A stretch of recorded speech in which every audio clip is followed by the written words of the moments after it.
Okay, we're back for more of these Fate Grand Order, Avalon of A. Continuing on. Unfortunately, Tristan, the male version, has sacrificed himself against that Fairy Knight Gawain to stall time to where we are escaping away from them. And Mash is still feeling unconscious and still don't remember her name at all. Alright, anyway, jump right in. Planes. Chester one. I don't know where's his mixed up classes. I'm not sure what it's looks like. Check up on the walkthrough. Okay, got it now.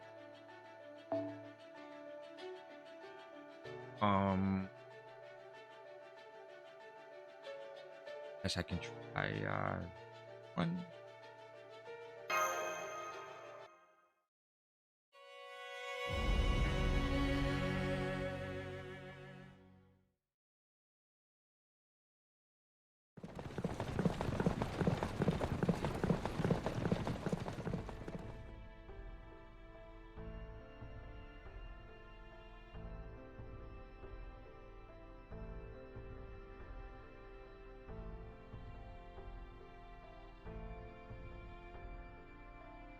I see. So, Tristan stayed behind. He was a great knight. I don't know much about. Oops. He was a great knight. I don't know much about fighting, but even I could see that. So if that's what he chose, it must have been right.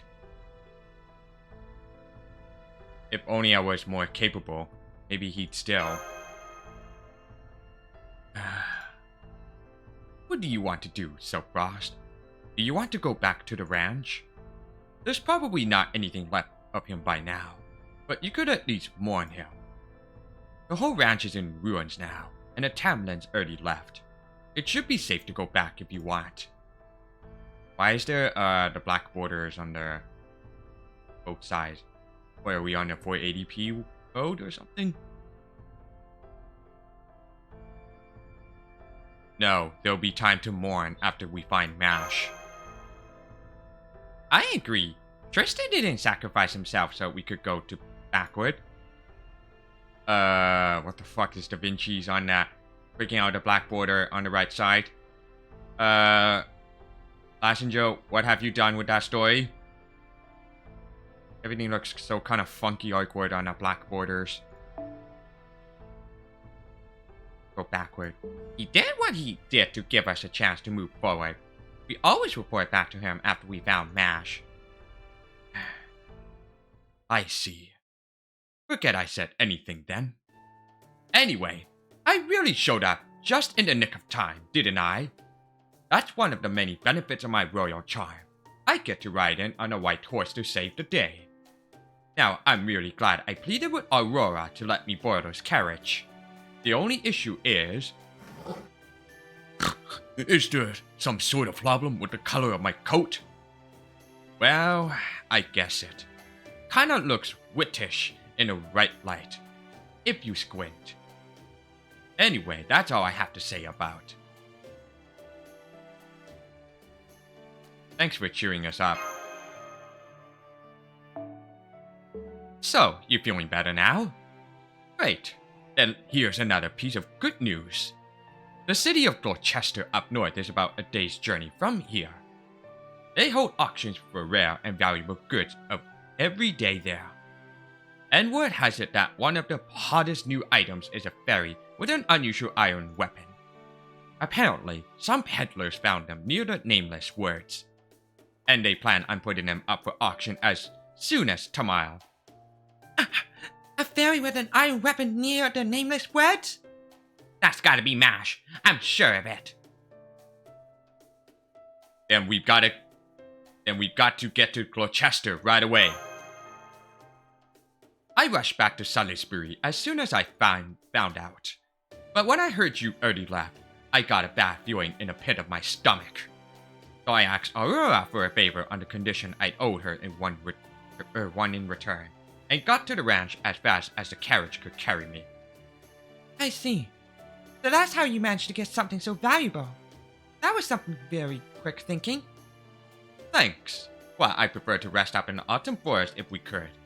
Time is money and all that. I assume it's so long to Salisbury and off to Gloucester. You know it. Excuse me. Could I say something first? What is it, horsey? We're just having a moment here, you know? I know, but I'm a proud bay horse. The most rambunctious and chivalrous stallion in all of Britain. Though as a matter of principle, I can only entrust my back to those I have recognized as my master. I was willing to come this far on Lady Aurora's orders. But if you insist on going to Gloucester, well, I trust you see what I'm getting at. Carrots? A battle! Okay.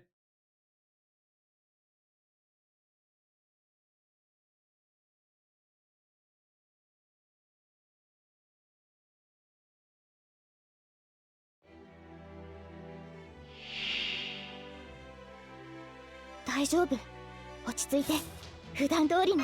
早書きですよ。軽上白兵戦。行きます。やります。さて、どこから潰したの？負けないぞ。いい判断です。突破します。それは絶えず見た滅びの夢。最果てにありながら鳥は明日を来るでしょう。ロードツキャメル。逃がすものか。効かぬ。人馬一体。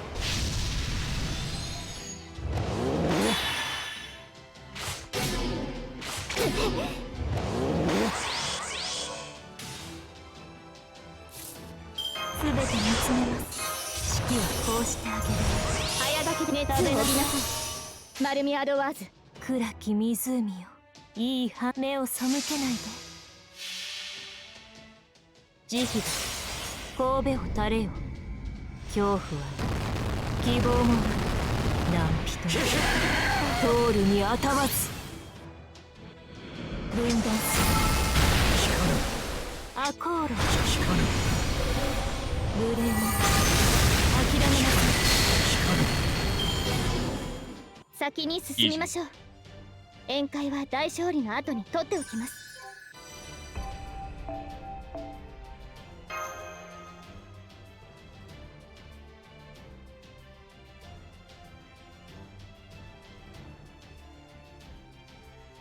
Loading. Alright. So long. Now it's back to full screen. What the hell? That about in the black screen borders. Anyway. Yeah! Contract! Finalized! I'm amazed you took my secret technique in stride like that. You must be a fearsome warrior who has overcome all sorts of harrowing ordeals. Very well. From here on, my legs are yours to command. As long as your path isn't unsavory, I'll take you wherever you wish to go. If this bay horse is the best she had to offer, maybe Aurora isn't as well liked as we thought. Oh, I wouldn't say that. This one's impressive in its own right. Anyway, I trust there's nothing else left to say, yes? Then please, take us to Gloucester. Oh, and don't forget to drive safely. I can handle a few bumps, but Soprast, Artoria, and Da Vinci are all very tired. Not to worry, I can assure you that I've never broken a speed limit in my entire life. And back to black borders. Where are you riding? By the way, Oberon, what's with that outfit? I kinda like your old cloak. Oh, this is what I wear whenever I'm gathering information. The Queen's soldiers don't always take too kindly to people asking questions about the state of fairy Britain. So I try to avoid standing out by dressing in drab traveling clothes. I see. I'm impressed, Oberon. I'd never considered an outfit like that drab. Oh? I didn't know you were interested in fashion, Artoria. Does that mean you prefer outfits like Da Vinci's then? No, I wouldn't say that. I mean, someone like me, dressing like her, that'd be laughable. True enough. You're definitely not ready yet. Oof.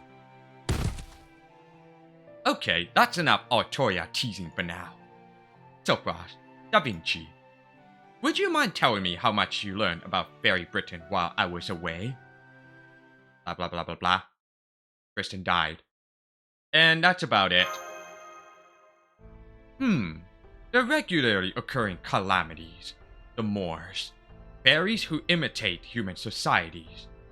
The Salisbury Rebel Army. The Round Table Army of Londinium. And the 3 Tamlin. I'm impressed. If you already know that much, then I only have one thing left to tell you. What's that? High Queen Morgan's objective. As you know now, she's been inscribing command spells into fairies, levying magical energy from them as an existent tax, and ending the lives of any fairies who aren't able to pay up. Well, it turns out she hasn't been running such an oppressive regime for the last 2,000 years just to maintain her rule over Britain. Her real objective in this is to attack proper human history and transform it into a land of fairies. She wants to expand Fairy Britain to encompass the whole planet, overwrite proper human history entirely, and turn the Earth into one giant British Isle. I know it's hard to believe, but it's true. It's why High Queen Morgan continues tormenting the fairies even to this day. As you can see, we need to defeat her for humanity and fairy kind alike.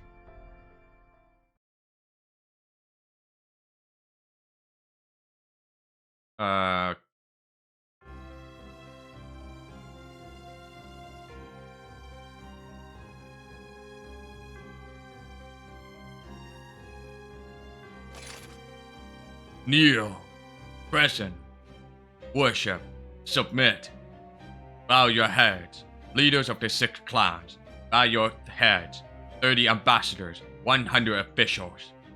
You are in the presence of High Queen Morgan, the ruler who expands our boundaries, upon whose shoulders all of Britain rests. Hear her words and obey. The same faces, yet again. How terribly dull. I offer you neither absolution nor salvation. Remember always that all of Britain, down to the smallest pebble, is mine. Without my protection, the land of Fae would not see the next sunrise. Yes, your majesty, we are ever your humble servants. All of our time is yours. Our loyalty to you will never waver. Very well. You jester may stand against the wall. I will now allow each of the clan heads to speak. What have you to say? Thank you for your generosity, your majesty. Please allow me the honor of going first. The council recognizes Lord Spriggan, head of the Earth Clan and Lord of Norwich. Thank you, Secretary.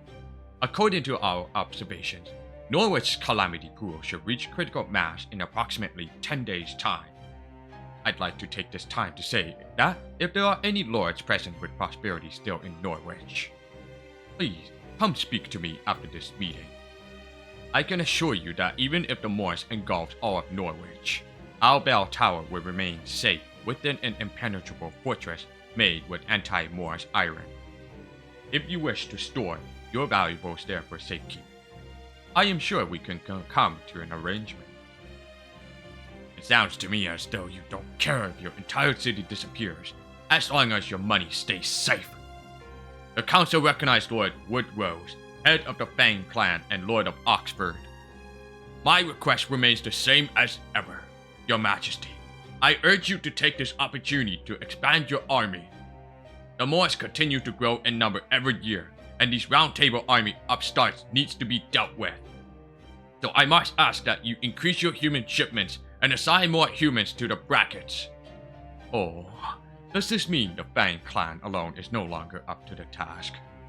I suppose not even the fairy once known as the Sword of Britain, the great Lord Woodrose himself, can defeat the specter of advancing age.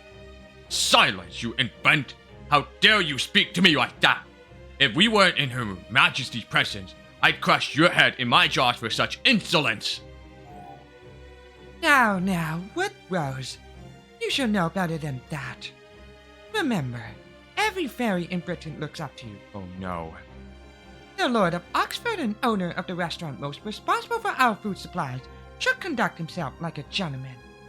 Right? Right. I know that, Aura. I do. I'm not the raging frontline fighter I once was. I'm the calm, rational leader of my clan. What a joke. If this is to be no more than the usual sniping at each other, would you mind if I excuse myself, Your Majesty? We're putting up a very rare item for auction today, and I have a lot of work to do getting things ready. The council recognizes Lady Murian, head of the Wayne clan and Lord of Gloucester. I already said my piece. Neither this calamity pool or the anti-Moors countermeasures have anything to do with Gloucester.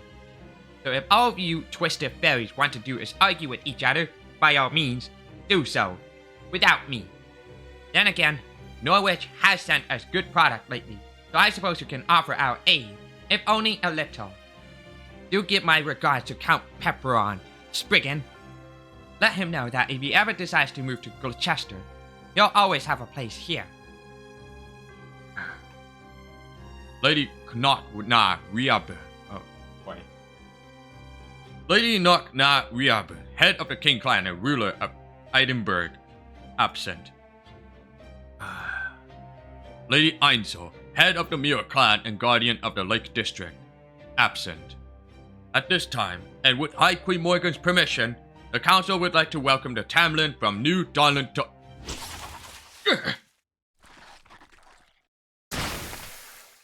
Capitated. Who the hell do you think you are? You think a damn secretary has the right to say my name? Come on, Mother. When are you going to stop letting these stupid secretaries run these shows already?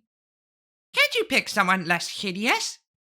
What about a human with their limbs sewn to the wall? Or one who's been put into the guillotine?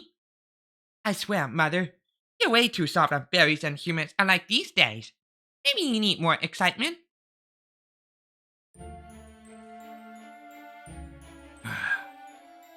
Huh? Why so quiet all of a sudden? Isn't it your job to kick up a fuss when something unusual happens? If you can't even do that, you don't deserve to live. Would you all rather die to my string instead? Oh, if it isn't Tamlin Tristan, how good of you to grace us with your presence. You are the knight among knights who defends all Britain. And above all, you are the High Queen's beloved daughter. The only one in all of Britain who will carry on Her Majesty's mage craft. There you go. That's it.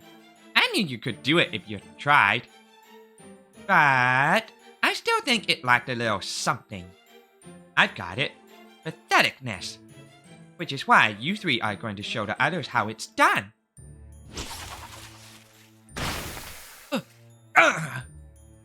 My feet! My ankles! They're gone! Go on, jump. Let me see you hop around on those little stumps. Ah, right. You're not supposed to spill blood here, and you three are getting it everywhere. Ugh, so rude. You've got enough blood on the throne room floor. Just throw yourselves out of the window into the pit now. Ah, my body! I can't control my body! No, please, stop! There's no coming back from the pit! Somebody, please, stop that girl before she... Ah!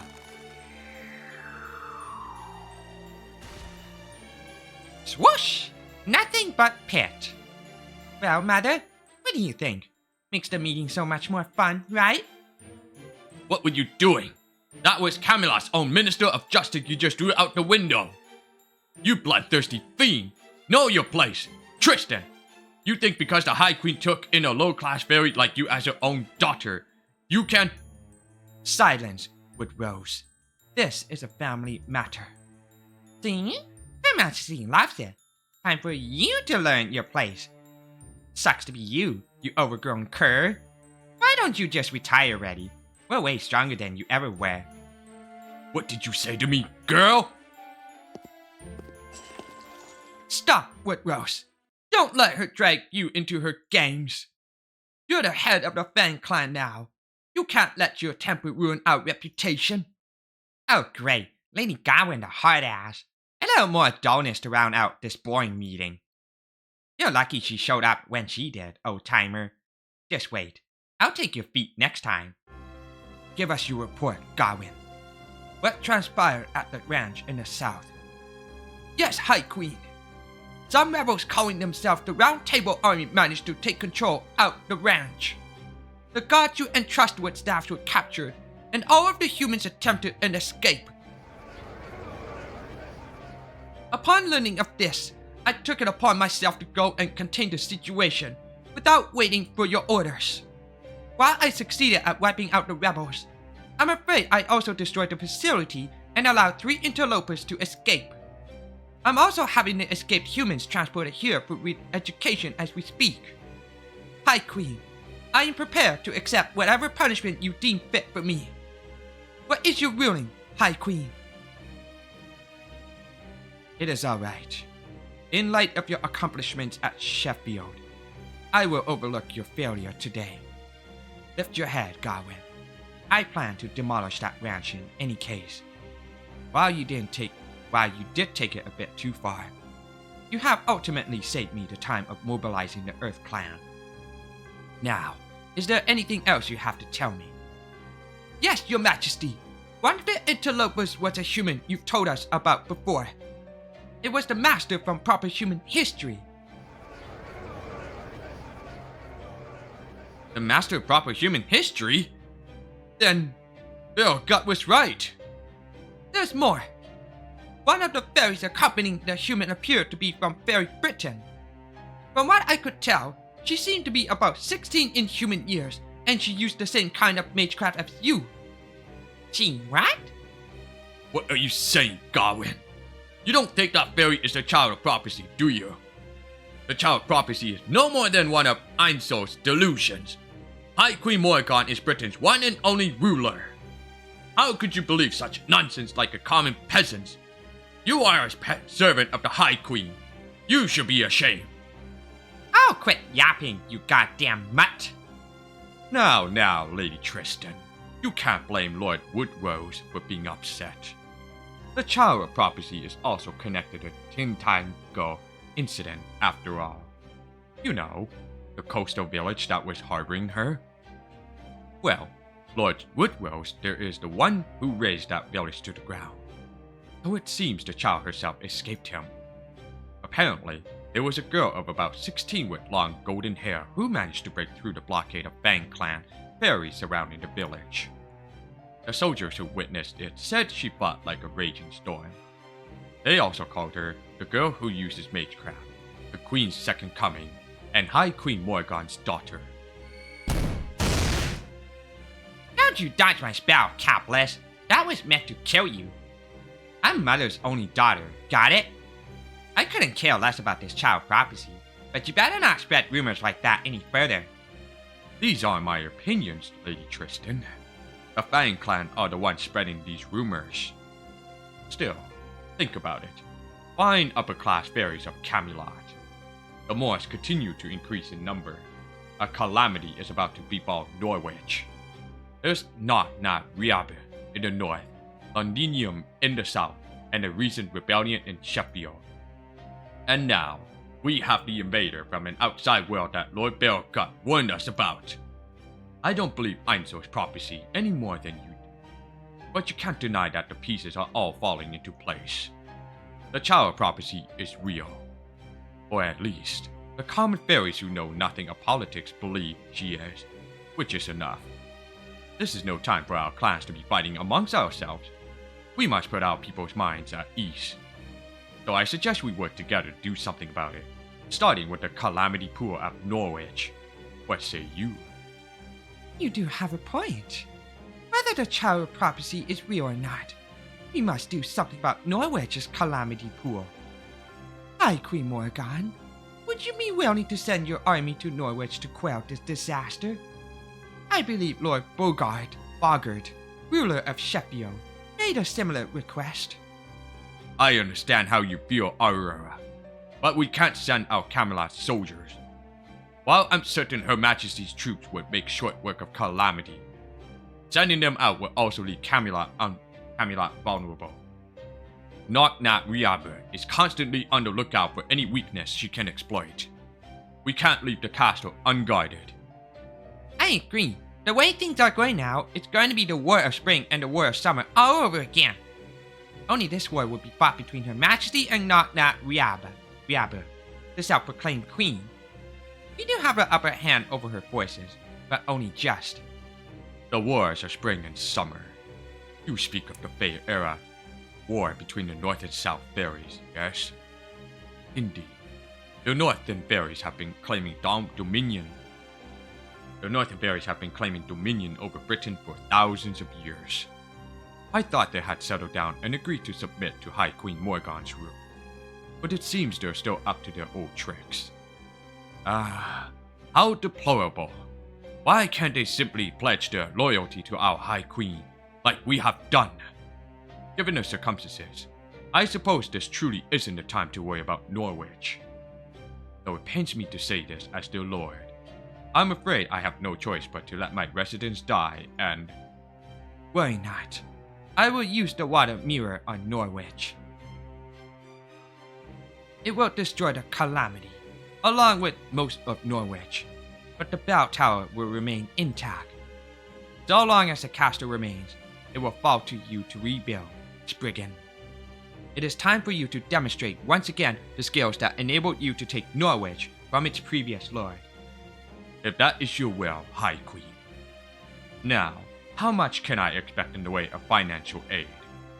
I will give you 1/3 of the flotsam wasting away in the West Treasury. It is foreign detritus that has drifted here from proper human history, but you could ask for no greater reward, could you? Oh, that sounds wonderful, Your Majesty. Thank you, thank you. But what about the residents of Norwich? None will survive this. Isn't there anything you can do to make them evacuate, Spriggan? Oh, I've been urging them to evacuate for some time now, but they all refuse to leave. They're either too attached to the land, or they love their jobs, or they don't think the threat is real, or they think the child prophecy will save them, or some combination thereof. As great as my clan can be, I'll be the first to admit they can also be a bunch of hard-headed fools. Having said that, where would you propose they go? Salisbury? The Wind Clan city? You know just as well as I do how poorly the Earth and Wind Clans get along. It's a problem not even a High Queen herself has been able to solve. It's rare that things like this wrap up with a nice little bow. So no, I'm afraid Norwich is a lost cause. Why don't they come down to my place? We'd be happy to take in any poor refugees looking for a new home. That's just the kind of place New Darlington is. Ain't that right, Lady Spinel? Yeah. Right you are, Red Barrow. I didn't know you were listening on this boring old meeting. Now, my fair lady, don't be like that. There's nothing boring about it. These clans have agreed to put aside their many differences and focus on what's best for Britain's future, you know? You won't find a more entertaining show anywhere in the country. Now, not that you'll find any other show in this country either, but still, I've changed my mind. Lady Aurora, let's arrange a time to discuss the particulars of evacuating Norwich's residents to Salisbury once this meeting is concluded. Whatever our differences, I'll gladly take that over subjecting my fellow fairies to the National Slaughterhouse Theater. These problems concern Fairy Britain, and we fairies should be the ones to resolve them. Oxford would be glad to take in refugees as well. While I can't stand how many rules the Earth Clan's smithing breaks, that doesn't mean I'm about to send them to a needless bloody death. The Chester's neutral stance remains the same as always. Our doors are always open, both to refugees and to fairies who are tired of being beholden to their clan's customs. Huh? What? Now you guys are all buddy-buddy? I guess you must really hate me, huh? Man, that makes me real sad. You think High Queen Morgan's first ever boyfriend and future king of Britain would get a little more respect? Yeah, Barrow, hurry up and marry Mother already. The most powerful fairy in all Britain marrying a human. Freaking hilarious. And then you'll marry me next, right? Isn't that what you humans do? Marry as many people as you like. Of course, Lady Spinel. But let's not rush things. No matter how much you may care for someone, the moment they belong to someone else, a lot of the shine tends to come off. There's no guarantee the same won't happen to you. Once you see me as Her Majesty's husband, you might wonder what you ever saw of me at all. So we don't want to make any hasty decisions when it comes to marriage. And who knows, maybe the partner of your dreams is even closer than you think. Ha! You don't have to worry about that. There's no one else for me but you. Very well. I understand your concerns. My course of action remains unchanged from my public declaration. At the end of year 2019 of the era of the High Queen Fairy... at the end of the year 2019 of the era of the High Queen, Fairy Britain, the land of the Fae shall rule this very planet. The walls of light that surround the British Isle will disappear, and our world shall override the wicked world that lurks outside. Once it does, you shall all be free of the calamities, and a new age shall begin. I shall build a new land of fairies, and your clans shall die to serve as its foundation. Yes, High Queen. Your will is our command. Then here is my decision. Nothing need be done about the calamity pool in Norwich, so you will not advise its residents to evacuate. Regarding the child prophecy, I will consider the threat she may pose to my rule. Furthermore, once the invaders from proper human history Bell got spoke about are found, they are to be captured and brought here alive. There is something I will have them tell me. If the Master Gawain Saw is also accompanied by the child prophecy, so much the better. Woodrose, Spriggan, Murian, and Aurora, you are all to assemble a team and begin your search at once. I want to see these rebels and invaders brought before my throne. Whichever clan brings them to me shall be rewarded with 500 acres of land. This meeting is now concluded. Clan heads, you are dismissed.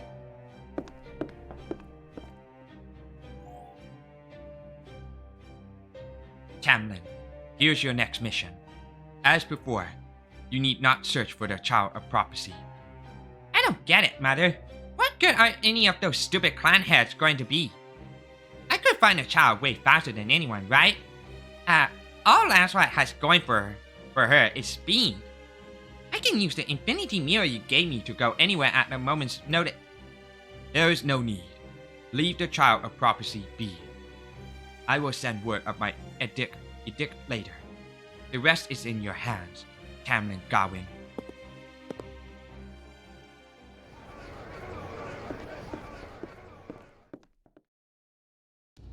You hurt her. You hurt Her Majesty Tristan. Can you not behave yourself, even for a moment? You do know the reason she was so strict with you is because the clan heads were here, yes? She may be our all-powerful High Queen, but she still needs to keep up appearances. She can't treat you like her daughter at a council meeting. And then there's your attitude toward Barrow.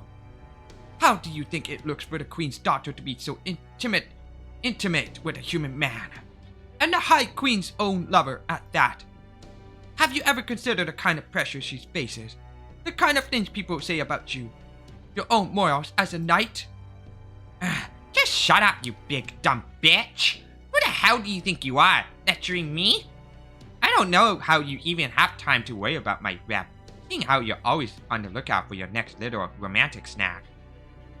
How many lovers have you had this year, anyway? For such a big gal, you sure are good at bed hopping, aren't you?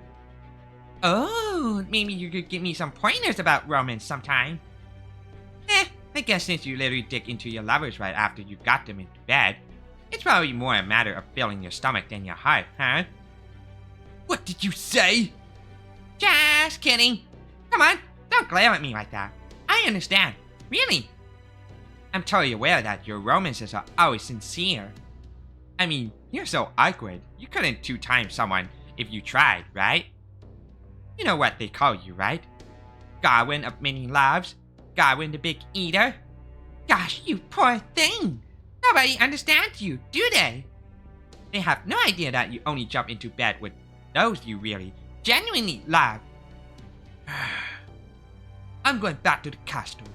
You should stand on standby. You should stay on standby until further notice.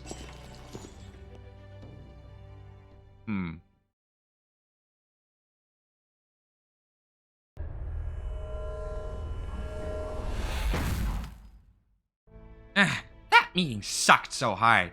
I didn't get to spend any time with Mother. Again! And Woodrow's stench was the worst.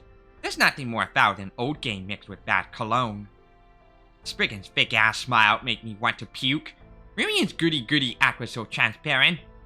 And Aurora's the worst of all. I wish I had a good excuse to rip her to pieces. Man, I hope she slips up soon. If she just act against Mother, I could wipe her and her stupid Salisbury out all at once. Hey, are you even listening to me, Barrow? Huh? Not here? He was right by the mirror a moment ago. Oh, I see. He must be down at the theater. They're doing a show with those humans we captured over there today. So they make the humans fight each other, and the last one standing gets to live. What he called again? Gladiatorial games? I used to think it was a pain in the ass, but it's actually pretty fun. Especially the very last part, when you tell them the champion gets to go free and stuff. Idiots. How did that would ever happen? Humans really can be so entertaining. Then again, I guess this really isn't a time to be laughing. I know what Mother said, but I can't just let this go. Who does this child property think she is, anyway? Everyone knows I'm the only one who uses magecraft besides Mother. She's only got one daughter, and it's me. No way I can't let trash like that live. This is pissing me off.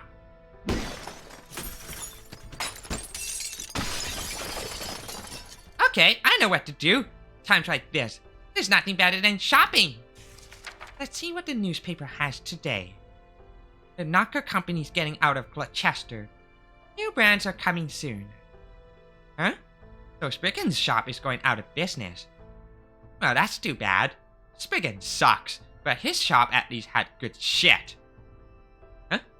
Hang on. Does this mean it's gonna be replaced by... I knew it! It's gonna be a count shop. I'll say this for Miriam. She always knows what's hot. Looks like I'll be going shopping in Gloucester again then. Plus, she also mentioned she was getting things ready for a special auction. Fine by me. I'll make it an auction nobody will ever forget. Such a long ass shit talking after that battle.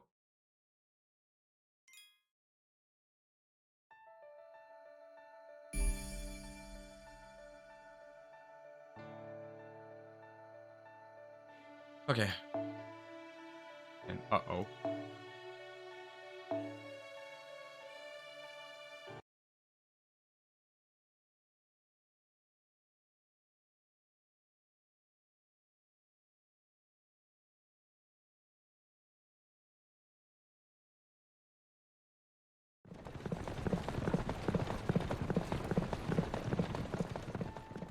Look, Softbrush. You can see the city off in the distance now. It might have taken us a whole day, but we're almost to Gloucester. Yup, and now that we're here, we shouldn't have to worry about the Queen's soldiers coming right after us for a while. Gloucester belongs to Miriam, the head of the Wing clan, and fighting is against the law here. She doesn't pick fights with any of the other clans, and she's not completely under Morgan's thumb either. As far as Miriam is concerned, this is an autonomous region that just happens to have diplomatic relations with Fairy Britain. That's how she tells it anyway. Is that why Morgan's army won't attack here? Even Morgan only has limited power in Gloucester. As for why that is, well, you can tell something's different here, right, Da Vinci? Say, with the mana density? I'm glad you brought that up. I was just going to ask about that. There's nothing wrong with my gadgets, but the ones powered by magical energy are refusing to work. Is that because of this area's unique mystic traits? Because the rules of the world itself are different here? Exactly. As to why, well, that gets into the nature of fairies themselves. And not just here in Fairy Britain, this applies to proper human history as well. Like how there are several different kinds of fairies. Some are former gods fallen from grace. Others are accumulations of human and animal animosity, and bits and pieces of their souls. Their essentially thoughts and feelings with nowhere else to go wrapped up in a shell made from human rumors. These sorts of fairies only exist because human society exists, and strictly speaking, they're not pure fairies. Pure fairies are those that form within the planet or the planet's inner sea, and whose existence is in no way contingent on human civilization. In the Magecraft world, fairies born within the planet's inner sea are known as Great Fathers and Great Mothers. You can think of them as divided spirits of Earth's soul. Yes, that's close enough. In scope, they're comparable to personified nature gods, but unlike gods, they don't impose any rules on humans. Great Fathers and Mothers are pure supernatural beings. In this Lostbelt, fairies of that rank who appear on Earth's surface either through some sort of mistake or on a mission from the planet itself, known as A-Ray. In proper human history, the fairy who lent King Arthur his sacred sword was a Great Mother. And I'm guessing proper human history's Morgan also inherited that Great Mother's authority. Though of course, Morgan's father was also King Uther, the ancient king of Britain. So I suppose that would make her a human-fairy hybrid. King Arthur, on the other hand, is a human-dragon hybrid. They may seem similar on the surface, but deep down, they couldn't be more different. Oh, how so? The fact that one ultimately decided to defend humanity, and the other, mystics. King Arthur chose a Britain where humans could thrive, and Morgan chose a Britain where mystics could thrive. As for which one chose correctly, well, your own proper human history bears that out. If mystics had continued to rule Britain, it would have resulted in it being excised from all of human history. But I digress, getting back on track. A-Ray are equivalent to a Great Mother, but possess a will of their own. They have a unique ability to remake the world around them according to their inner truth, or rather, their essence. This phenomenon is called a Fate Domain. It's a grand mystic that only very powerful fairies possess. And A-Ray generate descendants, or terminals if you prefer, simply by existing. These descendants are called Forest Children and Stone Children, and they're the majority of fairies in Fairy Britain. These descendants may have only a tiny fraction of an A-Ray's power, but that doesn't change the fact that they're descendants. And some of these descendants have more A-Ray blood in them than others. Murian, the head of the Wing Clan and the Lord of Gloucester, is one of them. All that is to say that Gloucester has a Fate Domain that can be quite a pain in the neck. A domain that takes Murian's temperament and mischievous nature and turns it into a law that denies strength itself. A law that denies strength itself? No, the weak become strong and vice versa. It did behave like that for a time, but now it's a little different. These days, nobody is allowed to bring strength achieved through training into Gloucester. All who enter, even Morgan herself, are left with no more than the strength they were born with.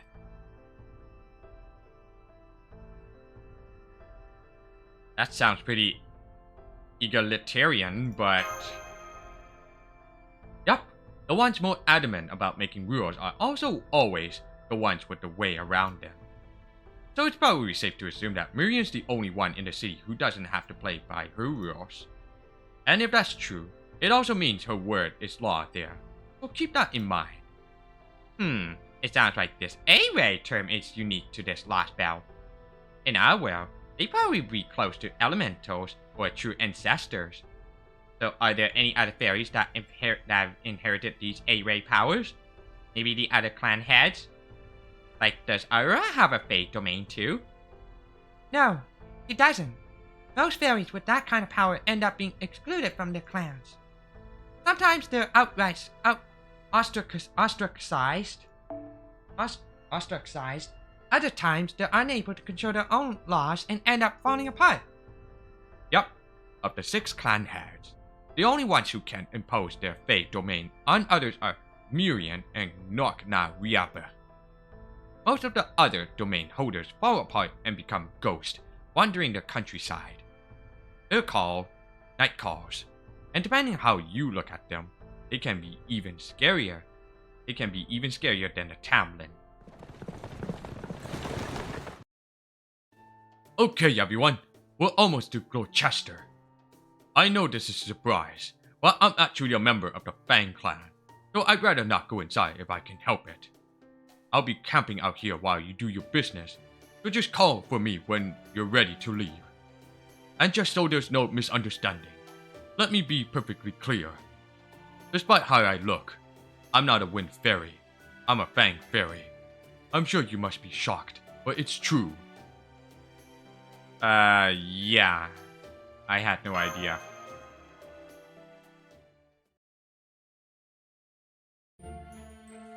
Okay, let's split up. I'll go with Da Vinci, and Selfrost will go with Artoria. The auction will be held at night, so kill the time however you like. Anything goes in Gloucester, though you'll find a lot of fairies living up here. You still have that money you earned in Salisbury, right? Well, you can use it here too, so don't be afraid to cut loose. Don't worry, just think of it as a date, and it'll be nighttime in no time. So, how about you, Da Vinci? Is there anywhere you'd like to go? We could go to a cafe, but personally, I recommend the Warp Observatory. It's so dizzying it'll make you want to throw up. Oh, bruh. He's already headed there. Why did he even ask in the first place? Anyway, I know this is short notice, guys, but are you alright with this? You are. Okay, I'll play along then.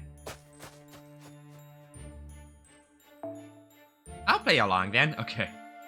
Right up, Oberon. Aren't there any museums around here?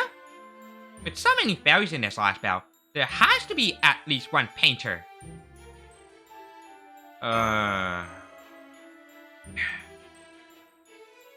Well, for the time being, shall we get going? For the time being? Oh, I'm sorry. This is all happening so suddenly that I'm still catching up. Well, we've already come this far. No sense holding back now, I guess. Now that we're in Gloucester, we may as well enjoy it. Come on, I'll show you around.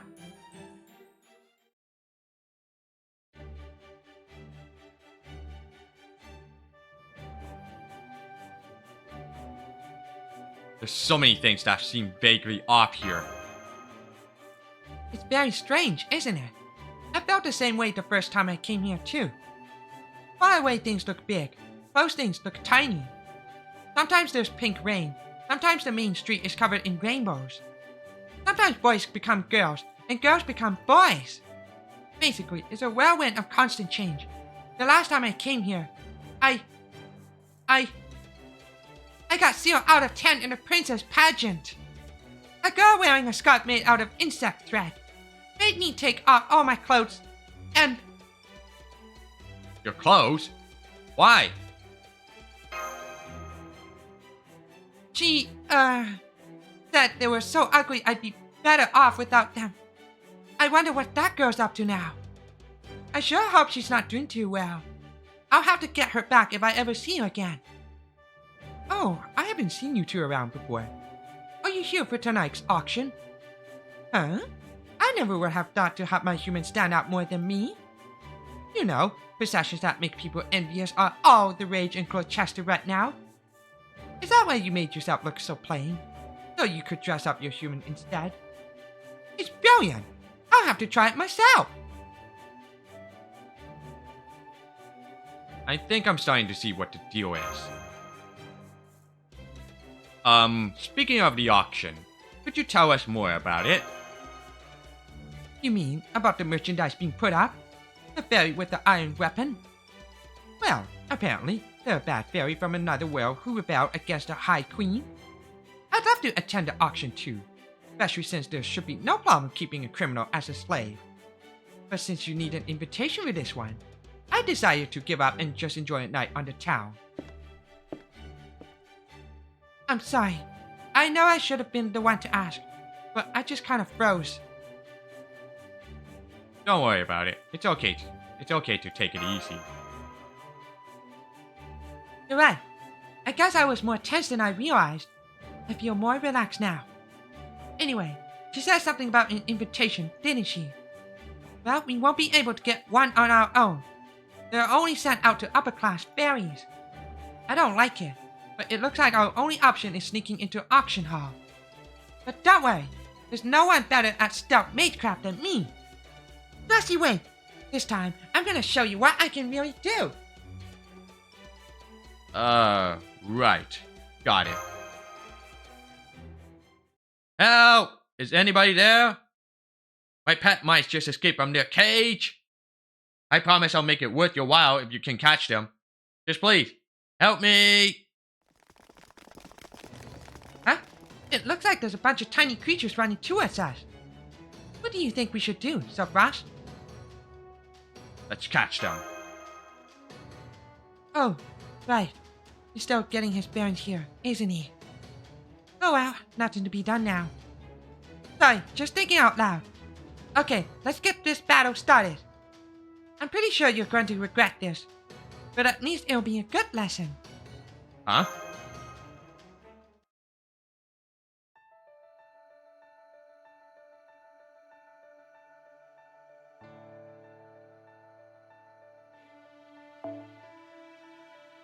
Level alteration quest. In this quest battle, all servants level are forced to go down to level 1 due to the effects of Miriam's knowledge of the outer world.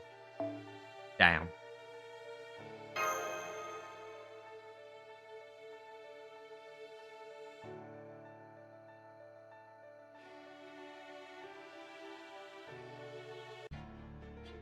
大丈夫。落ち着いて。普段通りに。手に入られる目に映るよくいい判断です。Oh shit, it's confusion. そういいでしょう。私の足元で許しを乞いなさい。落ちよロードレスキャメロット。死になさい。アコールオークニーの雲よ。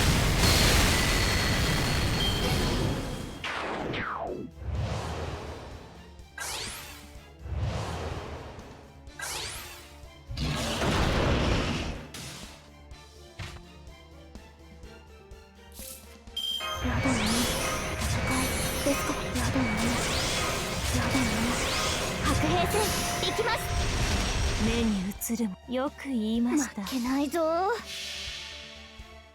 それは絶えず見た滅びの夢。最果てにありながら鳥は明日を来るでしょう。ロードレスキャメロ内側から終わる。Damn it.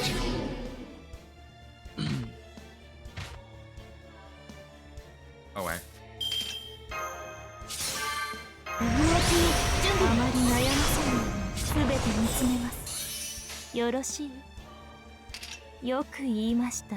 やります。いい判断です。逃がすものか。ここでまっすぐモルゴース。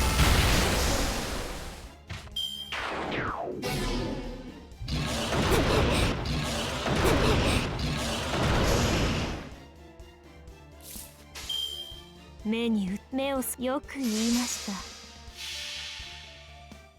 そういいでしょう。私の足元で許しを乞いなさい。落ちよロードレスキャメロット。分断する。召し上げましょう。オークニーの雲よ。ありがとうございます。皆さんのおかげです。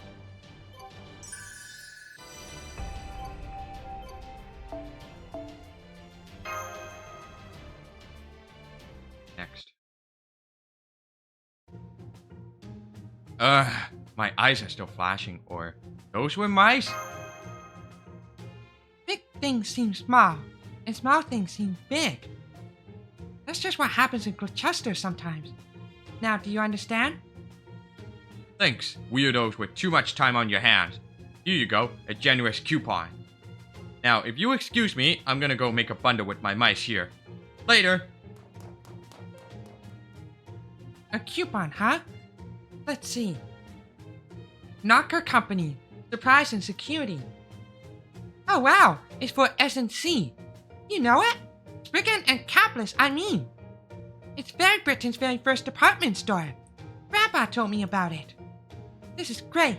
And look, according to the map, it's not far from here.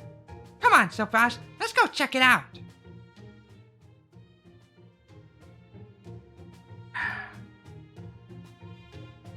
Looks like it's already gone out of business and turns out to be a scam. They're already building another store in its place, too. It looks like it's just called Count. I'd never heard of that one before. But I can see they've got shoes, bags, hats, dresses. Oh wow! Everything on display looks amazing! They're trim and shiny and elegant all at once. I bet they'd be so much fun to wear. Oh, I want them! But then again, they'd probably be wasted on me. The designs do lean a little feminine, but I'm guessing they're probably gender neutral. And wow, what are those strange clothes? The sign says, kimono? I never heard of them, but I think it looked good on you, Sofras. Huh? Not bad. You've got a pretty decent eye. But would you mind keeping it down a bit? I'm trying to stay incognito, so I don't want to attract too much attention. Oh, I'm sorry. I'm from a very small town, so... I see. So what? You want to see the big city before a calamity shows up and kills you or something? You're lucky you're not one of those cheeky Gloucester fairies. You're also lucky your ankles aren't to my taste. Be grateful your boots are so frumpy. They are? I guess they are, huh? They're very practical. An odd Gorgie could go to town on them, and I wouldn't feel anything. You actually have to worry about Goggy bites? You must come from a real hick town. I mean, you've got the looks of a pretty upper-class wind fairy, but you're stuck down your own farming. Man, it must be rough out in the sticks, with so few human slaves to do the heavy lift. Ding. This is weird. Really weird. Don't you think this conversation is weird? She's really staring at me. No. I don't think so. It's just neither Sofras nor I are used to dealing with city fairies, so... Not used to them, huh? I see. So that's why you're not scared of me. Feels like there's more to it than that, though. That's strange. How come I'm not pissed off? I usually hate every fairy I meet. Oh well, I guess that's just how some days go. Plus, there's an auction. There's the auction coming up. Oh, are you interested in the auction? Do you actually have an invitation? Oh, well... We actually came here for the auction, but we didn't know we needed an invitation to get in. I see. An invitation, huh? You know, I do have an extra one. But I'd sooner feed it to a goat than... I'd sooner feed it to a goat than give it to you. Huh? That's it! Finally, an expression that suits you.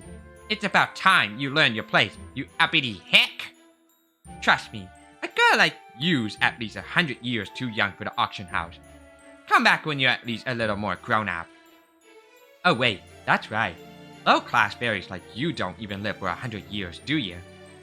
Guess you'll just have to make the most of your life in the dirt with the Goggies while it lasts, then.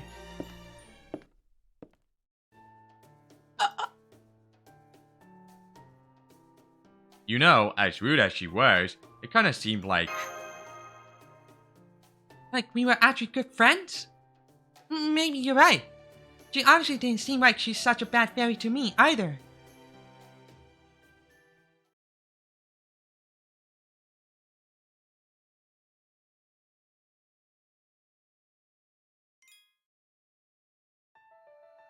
Alright, daily login.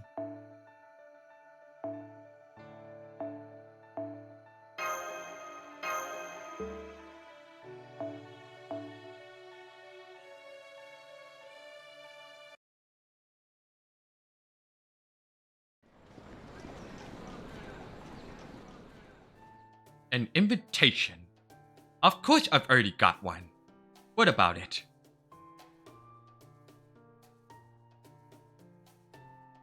Nice. I should have known you have everything covered, Oberon.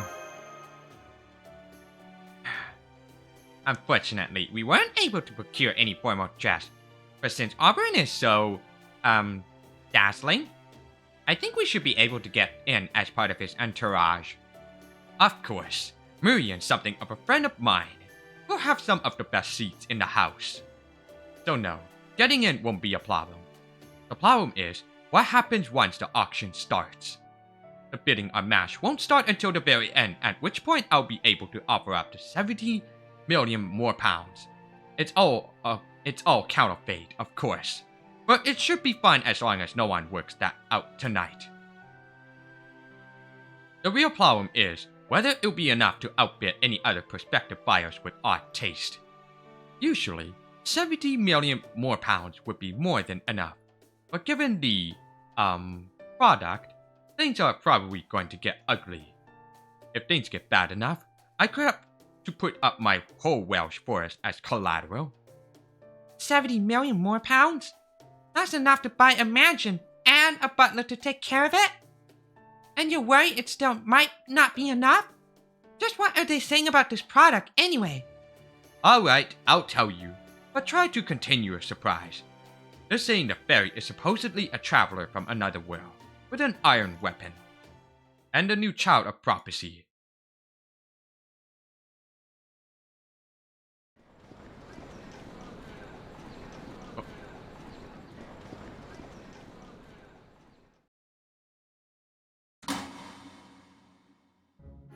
Good evening, ladies and gentle fairies.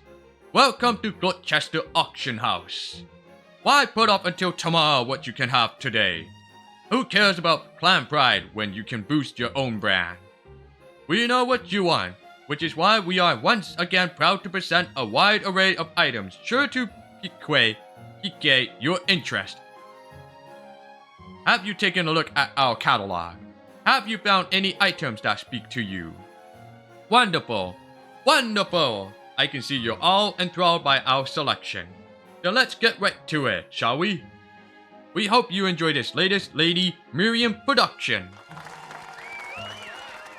It's starting! I see. So you say you bid yourself, huh? In most auctions, the buyer quietly holds up a sign and an agent then bids for them.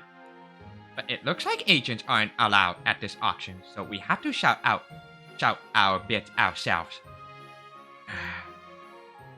Are you nervous about something? Did you see the third item up for auction? It's one of Shakespeare's unpublished manuscripts. Maybe it's flotsam that drifted here from proper human history. Man, now I'm really curious. Maybe I'll waste just a little money bidding on it. No, what am I saying? I have to bid on it. Oh, now you don't. We're only here for one thing. The Child of Prophecy. Besides, if you bid on something now, they'll notice your cash is counterfeit by the time they get to her. Just do your best to resist. If you want an original work from a famous artist that badly, I'll make you something myself. Whoa, really? I didn't want to be the one to bring it up because I thought it would be a bit gauche. But now you're saying it's okay? Okay, Da Vinci, I'm gonna hold you to that. Just let me know when you need me to pose for my portrait. You're really enjoying this, aren't you? I can see this place is nothing new for Oberon. I feel a lot better about this, knowing that. Okay, I'm just going to sit quietly until our auction comes up. Besides, I don't want to stand out too much anyway. And now, it's time to introduce our last item of the day. I'm sure you all heard the rumors. This is the treacherous rebel who posed a threat to our High Queen. The child our beloved Ainsel promised would save Britain. This brave child attacked Camelot with an iron weapon none had ever seen before, crawled out of the great pit, and even made a miraculous return from the nameless words. Is the prophecy real? Is this child our savior? It's time for all of you to see for yourselves. I give you our final lot number. the child of prophecy. Senji Muramasa? Huh? What? Grandpa? Well, excuse the hell out of me for being old. Wait, hang on. Who was that? Say that to my face. Why don't ya? Easy there, ladies and gentle fairies. Please, let's all take it easy. This man's attitude may be as foul as his mouth, but his magical energy is truly impressive. What's more, he's a gifted craftsman capable of forging wares that put all the blacksmiths of Norwich to shame. And since the child prophecy was supposedly apprenticed to a superb artisan, even Lady Murian agrees that there's a 30% chance that this man is a child of prophecy. Shut up! How many times do I gotta tell ya? I ain't a goddamn child of prophecy. Muramasa prophecy 30% chance. I'm Senji Muramasa, a lone servant. Now let me out of this cage, damn it! I don't know what's going on here, but that's definitely Senji Muramasa, the foreign guy's disciple. What's he doing in Britain? And why is he up for auction? You know that man? Oh, then does that mean he's not MASH? No, he's definitely not MASH.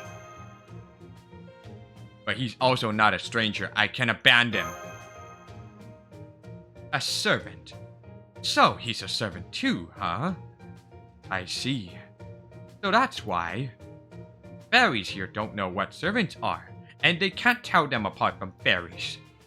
So we have a servant who came from another world with an iron weapon, who defied the queen.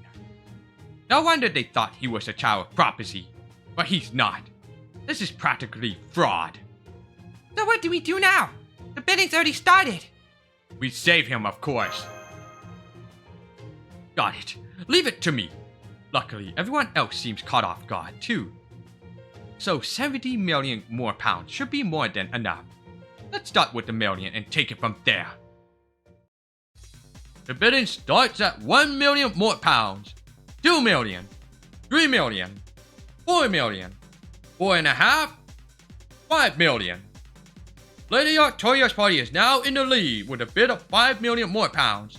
Do I hear 5.5? Why did you use my name? Why did you use my name?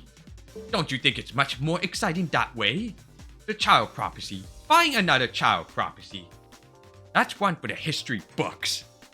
Oberon! That's 5 million more pounds going once, going twice, 10 million. I hear 10 million more pounds. Things are really heating up now. Do I hear 11 million? Ah, crap. Forget it. I see where this is going. I'm out. 20 million! I bid 20 million more pounds. Oh, enough of this.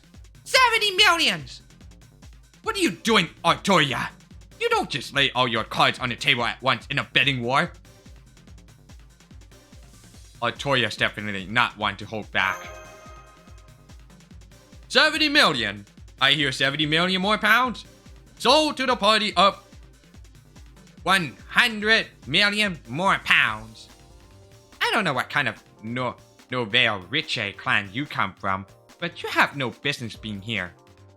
The day someone like you outbids me is the day all of Britain falls. So obviously, it's never ever happening. Oh yeah? That's what you think? Okay, in that case, I bid 101 million more pounds with Auburn's land as collateral. Are you nuts? My land won't even bring in 10 million. Uh-oh. I'm afraid I can no longer make a call on this auction. What say you, Lady Murian? Which of these buyers has the more certain purchasing power? Very well. Step down, auctioneer. Difficult decisions like these are mine to make. Whether genuine or not, the fact remains that the Child of Prophecy is the main draw of tonight's auction. Whoever buys him must demonstrate not just wealth, but standing. So at this time, I would like to ask both remaining bidders to please come to the stage. Ah, so that's how it is. I'm glad you understand how these things work, Miriam. No one has more standing than me. Looks like the new money's headed out. Looks like the new money's headed for the executioner's block. Oh crap, we've been called up to the stage. This is unheard of for an auction. Is this just how they do things in Gloucester, Oberon? No, I've never heard of anything like this before either. Damn it, Miriam. What are you up to? Toya, I'm sure this is some kind of trap. It's best if you just stay in your seat. If you go up on that stage, you're going to regret. Why is Toya's chair empty? I'm afraid you're too late, Oberon. She already took Sopha's hand and headed for the stage. Damn it! Why did she have to pick now of all times to develop an impulsive streak?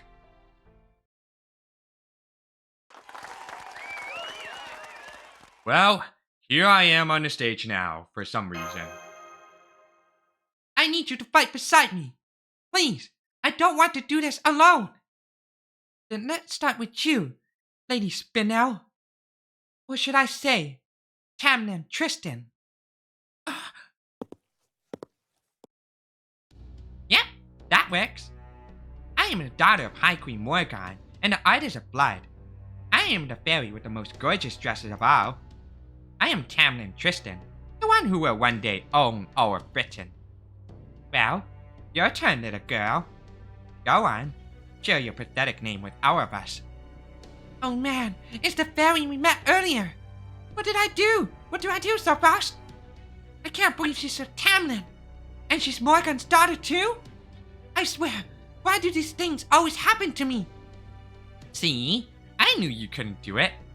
But hey, of course you couldn't. What fairy could ever compare to me anyway?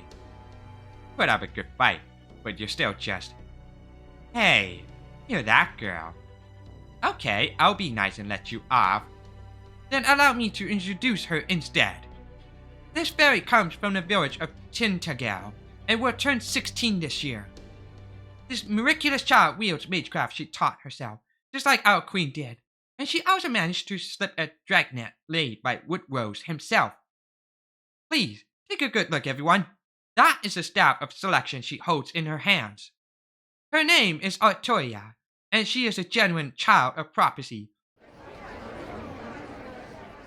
Yeah? What's more, the attendant beside her is a visitor from the outside world. He is a traveling star who will guide the child of prophecy, the other light that will save Britain. His name is Sophros, and he is a human ambassador from proper human history. What? She knows about Sophros too? No violence! Please, Lady Tristan. The bidding is not yet over. Now that you are both here on the stage, you both have an obligation to try and complete your bids. But unfortunately, Tamlin Tristan and Artoria, the child of prophecy, you are equally matched. Neither of you has an edge over the other in wealth or standing, so these can't be the determining factor here. You think she and I are equally matched? What are you, blind and stupid? I outclass her in every conceivable way. Strength, beauty, elegance. It's not even a contest. What say you to that, visitor from another world? Who would you say is worth more? Lady Tristan or Lady Artoria? Artoria, definitely. You're dead. You hear me? Dead! Very well then. How about magecraft? Both of you practice magecraft, which is considered pretty useless in Britain. Magecraft itself may be nigh worthless, but fairies who use it are rare and valuable. And here, we have two of them, the High Queen's own daughter and a child of prophecy. Since both these children are equally matched, perhaps they can settle this bid with magecraft. After all, they both consider magecraft to be something truly valuable. So surely, a display of the magecraft will show what they are both truly made of. So you want me to kill this shit stain with just magecraft? Works for me. I'll play along. I was planning on ripping her apart sooner or later anyway. If you're the queen's daughter, then you probably grew up in a fancy castle never wanting for anything, huh? then there's no way I'm losing to a pampered brat like you. So what if you're a Tamlin? We country girls are a lot tougher than you think. That's how it goes when you eat fresh veggies every day of your entire life. Ooh, boy.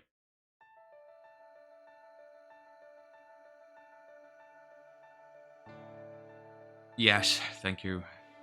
1v1 fight. "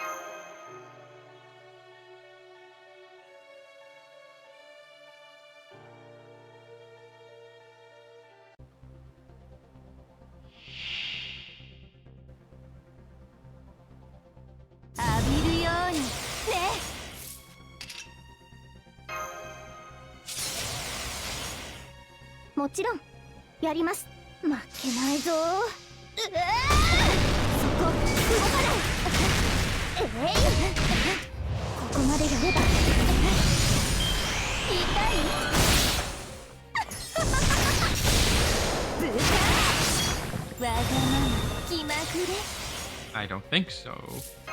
今のうちに準備白兵戦行きます。やります。もちろん負けないぞ。ここでまっすぐセクレス。ここまでやれば痛い。ブタWitchcraft 2 are sold out. Ha ha. やります。負けなやります。突破します。ここでセクレス。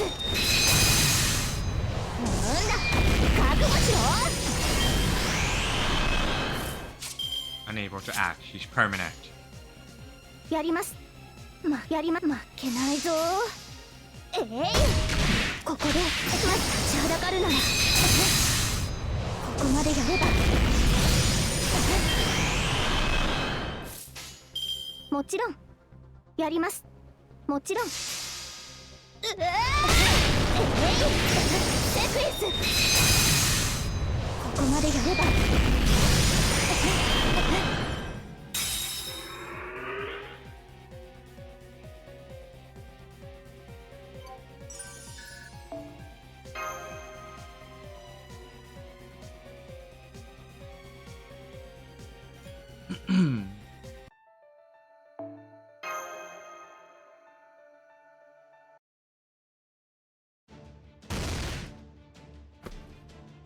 No fair! That didn't count. I wasn't ready that time. This isn't my actual power. I'd have plenty of magecraft if I just went back to the castle. Magecraft is built on hard work and steady effort. You could have used so many things here once you ran out of magecraft trinkets you had on you. For example, this carpet that would go up in flames at the drop of a hat, or those lamps you could turn into bombs so that they would make magical energy. But instead, you just threw up your hands as soon as you ran out of the tools you brought with you. Really? Now, listen and listen good. You're at least 100 years too young to learn magecraft. Why don't you start with parlor tricks? Ooh. Yes, nailed it. You freaking bitch! That's enough. We have a winner. As Lady Artoria's magecraft is superior, she will be the one to purchase this suspected child of prophecy. This concludes tonight's auction. Thank you all for coming, and please take care on your way home. That goes for you too, Lady Tristan. I suggest you hurry back home sooner than later. As I recall, you're supposed to be behaving yourself in Darlington tonight. I suspect even a High Queen would be cross with you once she heard you were actually here in Gloucester. You're taking a child prophecy side, Miriam? No, Lady Tristan. I'm helping the High Queen save face for making you a Tamlin. I can clean dirt off my auction hall floor easily enough, but the High Queen's dignity is not so easily restored. You see, some fairies are bound to take issue with your selfish antics and lose respect for the High Queen. I'm sure I don't have to tell you how fickle faithful can be. And I, for one, would rather not increase knock-knock Riabus numbers. Fine, I'll go then. Next time, Miriam, you'll have to come see me in Camelot. As a fellow lover of art, I'd love for you to take a look at my collection.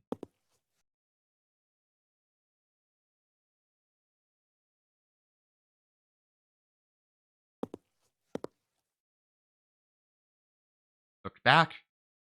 I got Chalmers. Why isn't it phone mode right now? Oh man, it's finally over. That was so nerve-wracking. I thought for sure we were all gonna die. But that girl actually beat Lady Tristan. I can't believe it.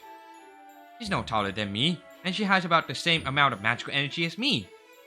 But she carries herself with so much dignity. She's amazing. Unbelievably amazing.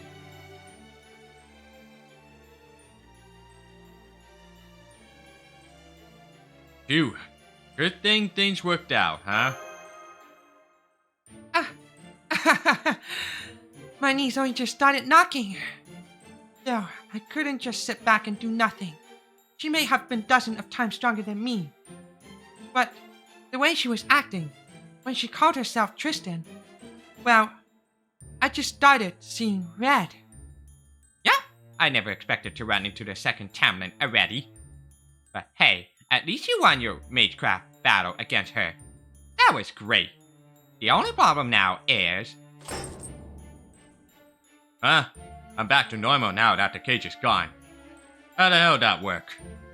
Our newly freed compatriot, Muramasa. I didn't have time to tell you and Oberon this before, Artoria. But while Muramasa hears also heroic spirit from the outside world, that doesn't mean he's on our side. He's a disciple of the foreign god, which means he's working against proper human history. So he's your enemy so fast? But didn't you call him Grandpa earlier? It's a long story.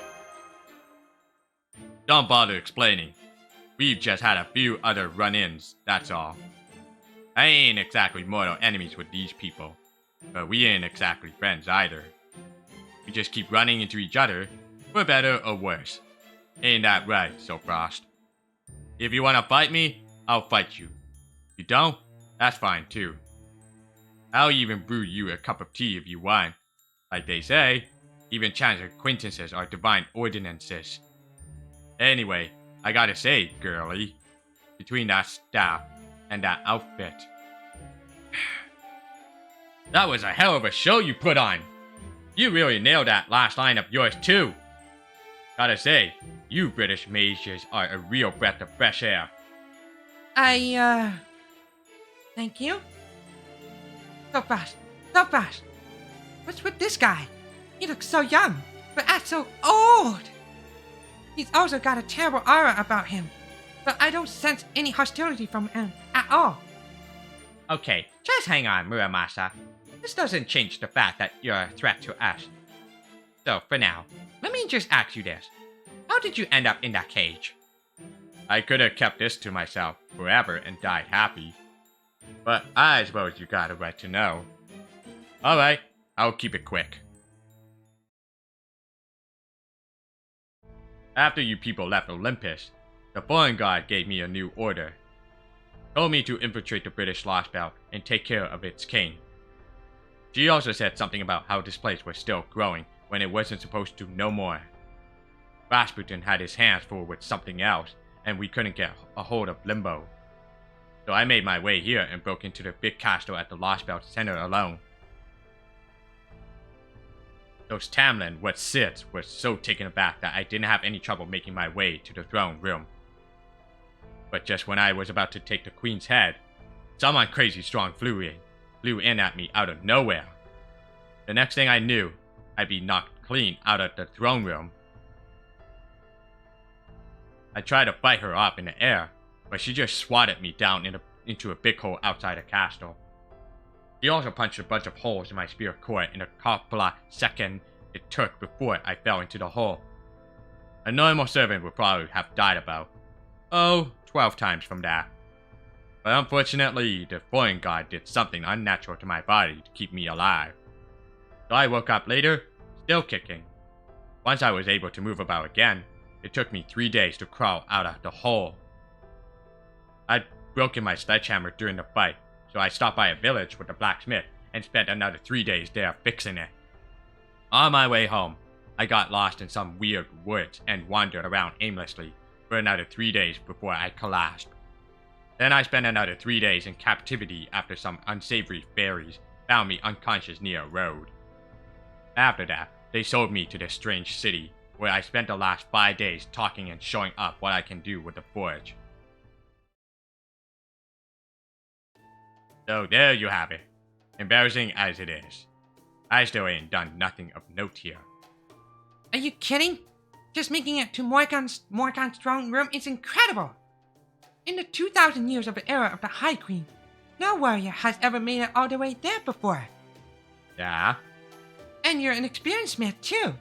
The catalog said you can make anything. Well, yeah. But you're still a bad servant, huh? I guess we'll just have to kill you here then. It isn't a servant's actions to date that determine whether they're good or bad, Artoria. Servants are basically mercenaries. All that matters is who they currently have a contract with, and what they're going to do next. Who are you? Another servant? I'm Oberon. And yes, I'm a proper human history servant who was summoned into Britain a little before you all got here. Senji Muramasa, was it? It sounds like you want to take out Queen Morgan as much as we do. How about we team up, just until we defeat her? Yesterday's enemy is today's friend and all that. Besides, don't you think it would be better for us to put all our wood behind one arrow, so to speak? Good point. I doubt I'll be getting any other help out here. Sounds like a pretty good suggestion to me. What do you think so fast? I know Senji Muramasa is one of the foreign gods, suppose, but he's also always been relatively reasonable. This alter ego version of him might not be the same guy that helped us out in Shimosa, but he's still the same person at heart. I don't think he's the kind of guy to go back on his word. I'd be thrilled to have his help, but what about you, Artoria? Huh? Want this old young guy to come with us?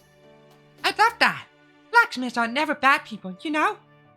But in Artoria's curious blacksmith, fangirling aside for the moment. Are you sure you're okay with this, Muramasa? I mean, we're not exactly friends with the foreign guide. You don't think she might consider this a betrayal?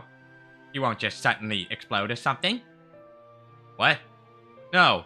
The hell do you take me for anyway? Besides, this ain't a betrayal at all. I'm just a swordsmith who accepted a job from the foreign guide.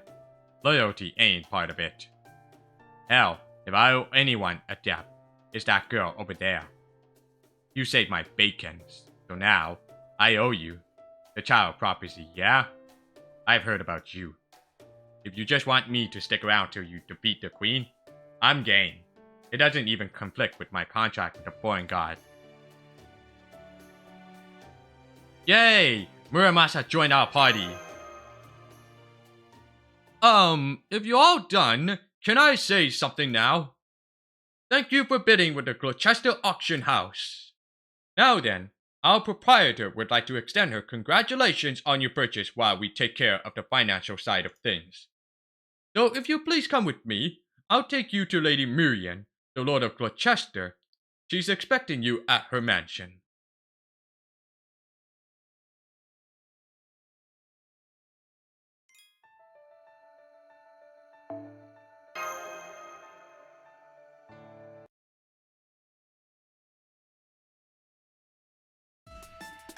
Oh my god. The artist, the illustrator, Wada Arko. Nice to meet you, Artoria. And you, visitor from proper human history. That was such an exciting battle. Now I know what the next hot trend will be. I'll call it convenient necessities. You can make yourself simple, fulfilling magecraft items with good luck. It's gonna be the most plain Jane trend in Gloucester history.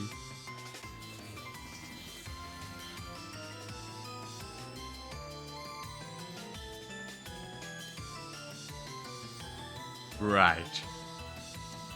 Looks like a Chibi Sakura look.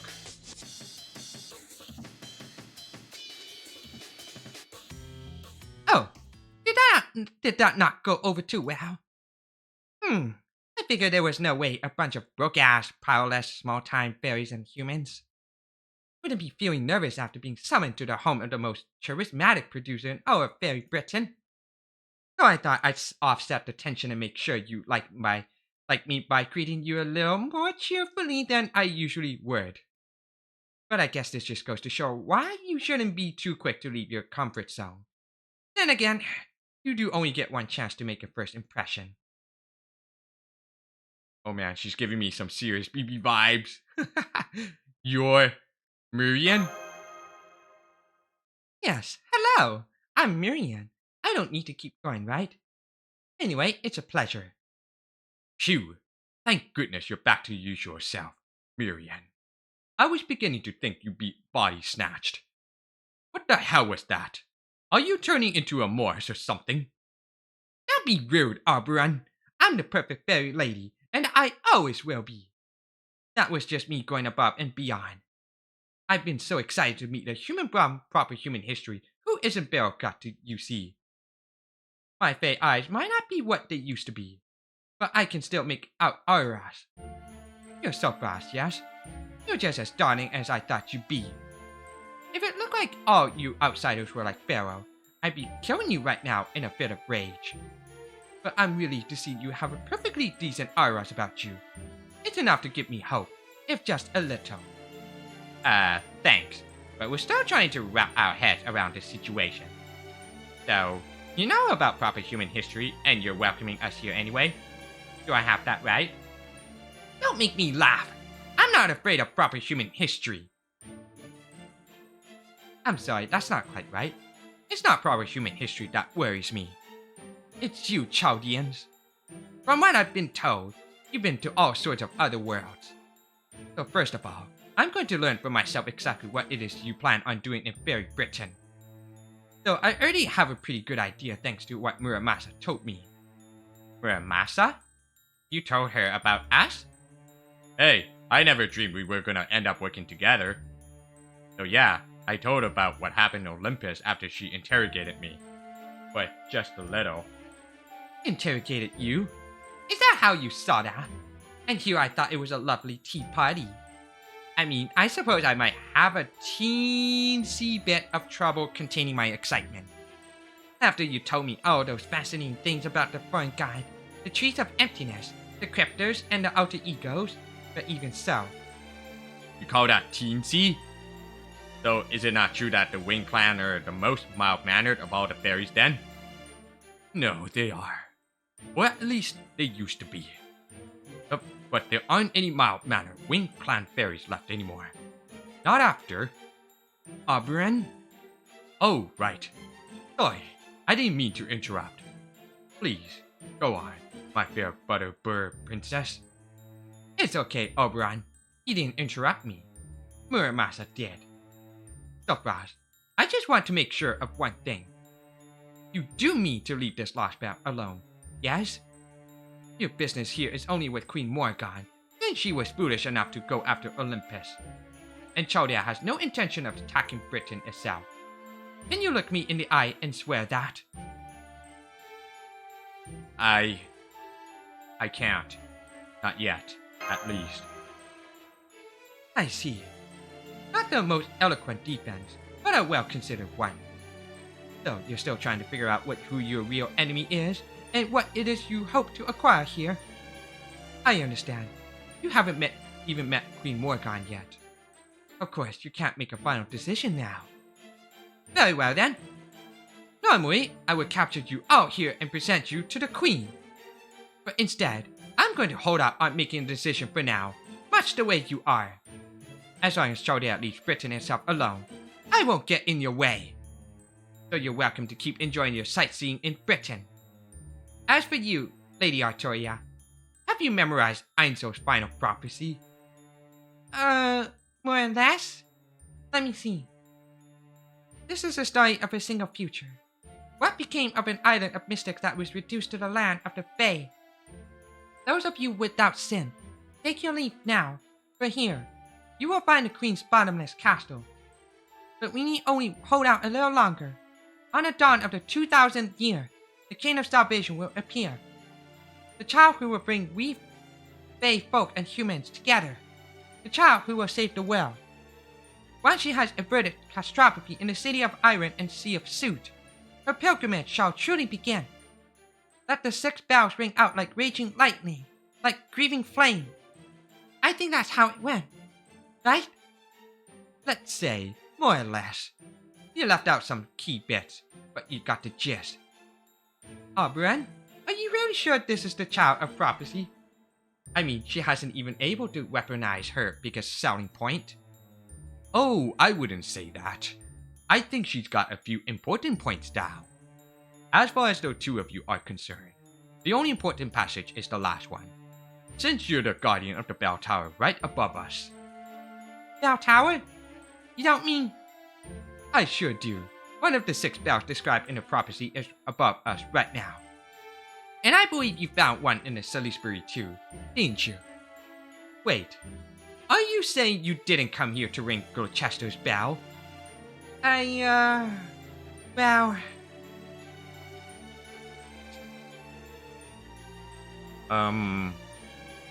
We were actually hoping to find a human girl named Mash. Do you know anything about her? Nash? Sorry, but no one in Gloucester has ever even spoken that word before. Are you sure she's not in another city? Ah, okay. I thought one of your usual crew was missing. What happened? You get separated and come to Gloucester looking for her? Well, yeah! I mean, we heard there was gonna be a fairy with an unusual iron weapon being put out for auction. How were we supposed to know that was gonna be you? I guess I have to take some of the blame for that. I should have looked into this more closely. I could have at least found out if the fairy being sold was male or female if I just snuck into the auction hall.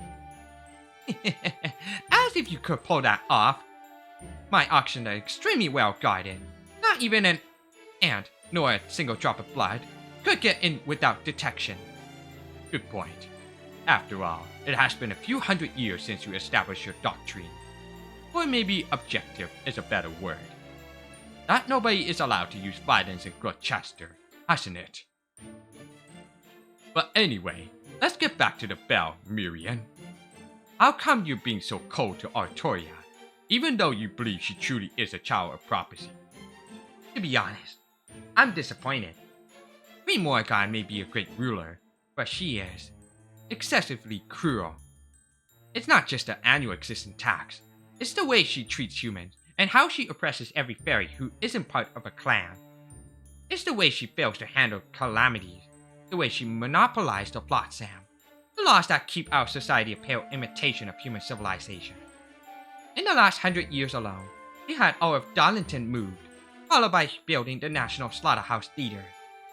She's always been ruthless towards those who defy her, but she's gotten even worse ever since she appointed Tristan as her successor. There was a time when I thought she would be the ruler who would finally rid Britain of the calamities. But now she's just a witch, intent on turning Britain into her personal plaything. That's why we have been waiting for you, Lady Artoria. But you just don't look the part. I can't see you beating the queen like this. It would be one thing if the other clans were on your side, but neither the Earth Clan nor the Wind Clan will be willing to make a move as things stand now. So, you're not going to show us the Gloucester's bell then? Not now. At any rate, I'm the Lord of Gloucester. I have a duty to keep us safe. If I were to lend you my support now, Lady Artoria, it would be seen as an act of revolt against the Queen. Not even my Fey domain would keep us safe. If that happened, if she wanted to, Queen Morrigan could easily dispel it. So, please come back to Gloucester again, after you have grown stronger. I don't care what form that power takes. It could be connections, or magecraft, or funding. I'll take anything as long as it leads to a way of defeating the Queen. Remember, Artoria, you are the faithful star of hope. The chosen child prophecy who will save Britain from its long twilight. The faithful star of hope. That's right. So I hope you'll please do your part to help her, Silkfrost. You're an old hand when it comes to beating up bad guys, right? I mean, it sounds like you've done it lots of times before.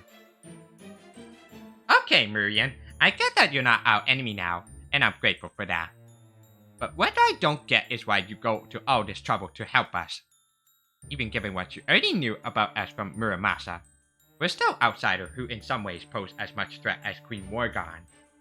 Yeah, you already seem to have deep trust for Chaldea, or rather, for Sophraj, and that just doesn't add up. Is there something else you're not telling us? Something I'm not telling you. Of course there is. In fact, there is a perfect time to introduce her. As you may have guessed, I've had another foreign guest who's told me all about you Chaldeans. Come on in, Lady F. Let's see. I think her true name was Konyanskaya. Tamamovich Konyanskaya, princess. Oh shit. Good day, my dear Chaldeans. I'm so glad to see you all doing so well.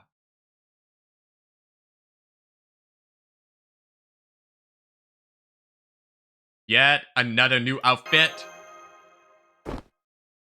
Stop that, Sophraj. Please, calm down.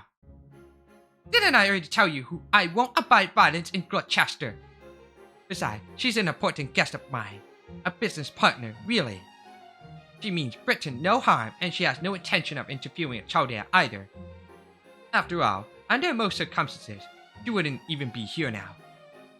The only reason she's still here is because I insisted she stay after she tried to leave. And why did you do that? Because she's an excellent bodyguard. It's a shame she's so money grubbing, but her combat prowess more than makes up for it. I especially love that she can hold her own against the Moors. This way, I don't have to bow and scrape to the Fang clan or the Tamlin. I see. I was told we'd lost contact with you after you took Bear Gut off to who knows where. So now you're picking through Britain for stuff to sell? What are you playing at here, Konyanskaya? Did you get tired of waiting for the foreign guide and Chaldea to off each other? And decide to show your true colors now that the foreign guide's shown up? Oh no, nothing like that. The foreign guide and I are on equal standing, you know. I'm still not sure exactly what that guide is, but I'm sure our contract clearly states that neither will interfere with the other until our goals have been achieved. Suffice to say, I've never been in the same position, or shared the same perspective as you three alter egos. You, Lord Rasputin, and Lord Limbo are all servants summoned by the foreign guide. Well, I'm a servant who manifests under her own power, so I'm free to do whatever I like. I'm only staying here now because I found Lady Murian's proposal appealing. I have no interest in this British Lostbelt, or in you Chaldeans, who are apparently determined to get yourself killed by sticking your noses in where they don't belong.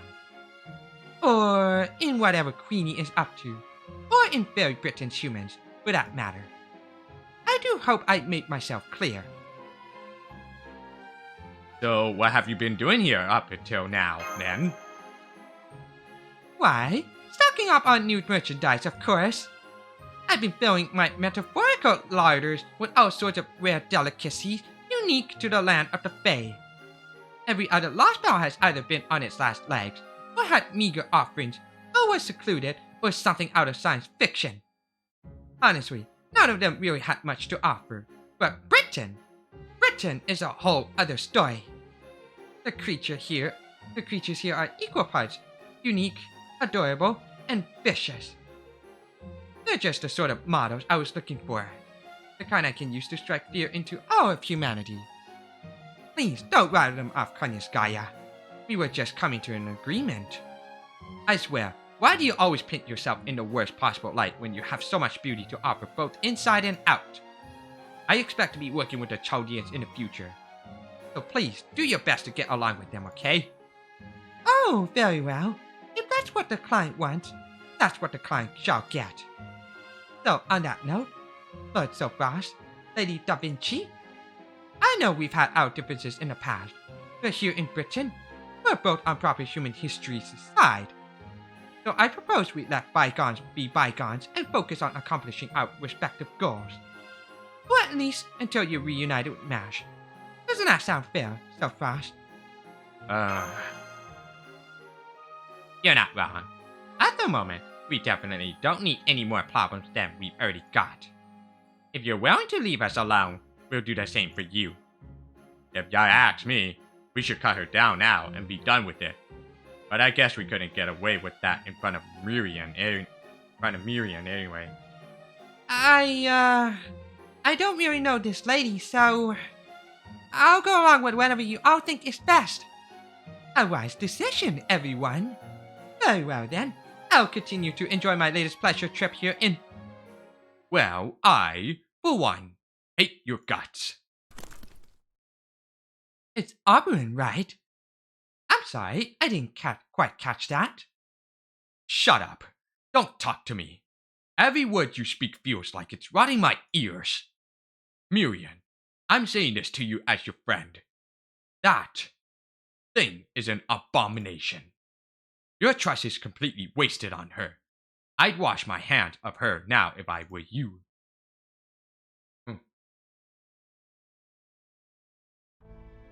Well, that couldn't have ended much worse than it did. You must have done some really heinous things to them, Kanyaskaya. Oh, absolutely. Between wiping out Lord Gordov's team of mercenaries, occupying Chaldea's headquarters, and turning its personnel into ice cubes, I'd say they came by that hatred honestly. But I don't know anything about that Auburn servant. Who is he? He doesn't seem to be from Fairy Britain. Auburn just showed up in the Welsh forest about 2 months ago. He's a heroic spear from proper human history. Ah, yes, I guess that makes him a servant. Anyway, he likes to call himself the Fairy King, and he usually spends his time performing in shows in cities around Britain.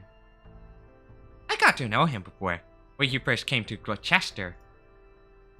At first, I was thrilled to have found a fellow Wing Clan fairy, since he looked so much like one, but... I'm sorry. I don't have to tell you this, but it would be dishonest not to say anything. I know I may look like a Wing Clan fairy, but I'm not. After all, your clanmates are already... But hey, never mind that. You're the Lord of Gloucester, right? Then please, I need you to give me an unsecured loan. The fate of the whole world depends on it. Well, as you saw, he's a very bright and cheerful character. More of a jester king than a fairy king, really. He's also the one who told me ahead of time that the child prophecy would be coming here. I see. Hopefully he just has keen instincts, but either way, it's probably better to squash annoying bugs like him at the first opportunity. Oh, I just remembered. I should have my hands on one of those stories from the past you've been looking for soon. There aren't many fairies left who remember what things were like 2,000 years ago, during the Fey era.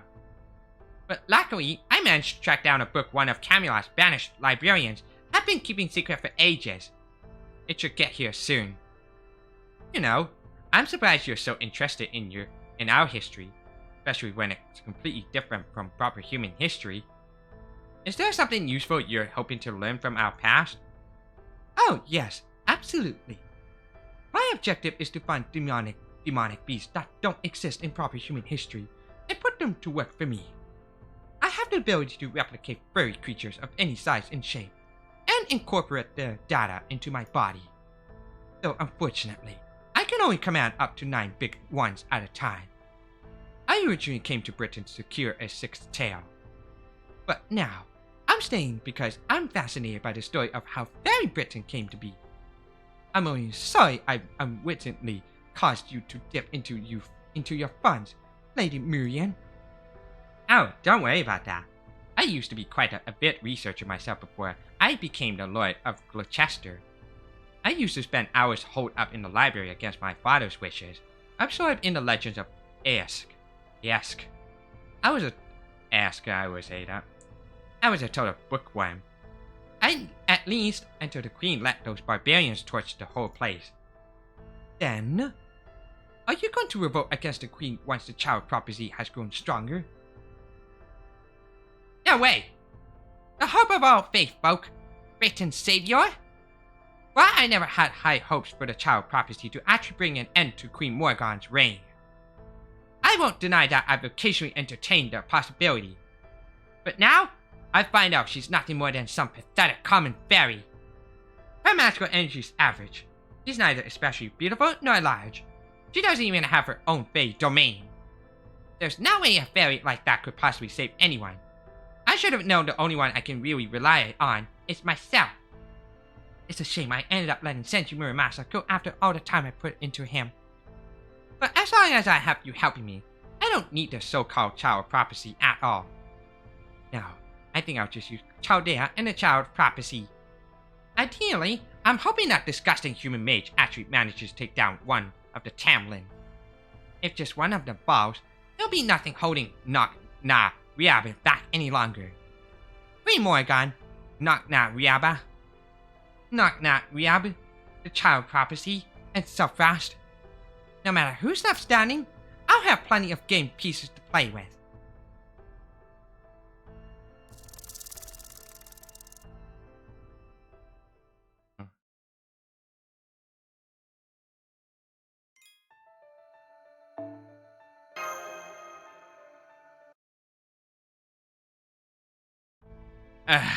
Damn it, Oberon. Why did you have to ruin our precious chance to speak with the head of another clan? That might have been the coldest "you need to leave now" I ever heard. I understand why you're upset. I'll admit I behaved kind of childishly. But I'm not going to apologize. I only said what needed saying. I loved it, Oberon. It takes real guts to say something like that to that fox woman's face. Well, maybe not guts so much as a thick skin. Either way, it was impressive. You'll have to tell me some tales of your escapades later. I bet you got some real whoppers. Are you sure we shouldn't at least try to apologize?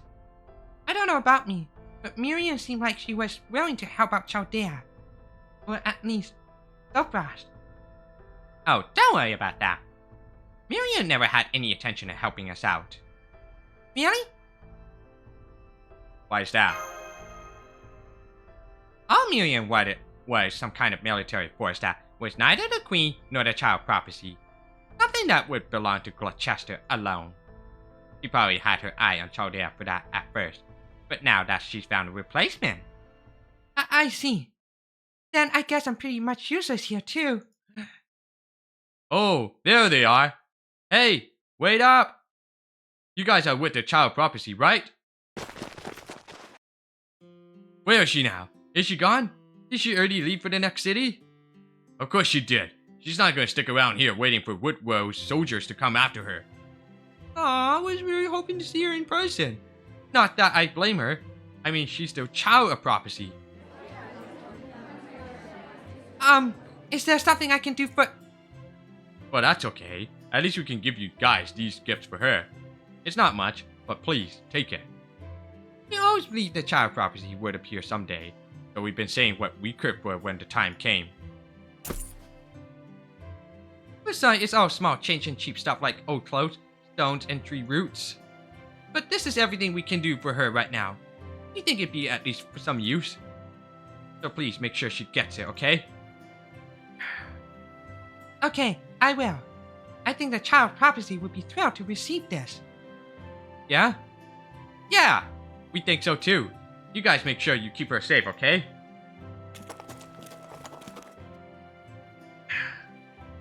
Wow, it's a small mountain of gifts. Can't those metal arms of yours carry it all, Da Vinci? Of course. You have my word that I'll get everything back to the carriage safe and sound. Well, that was nice, huh, Arturia? Sure, they might not have realized it was you. But that was living proof that even the fairies in Gloucester are pinning their hopes on the child prophecy. You're right.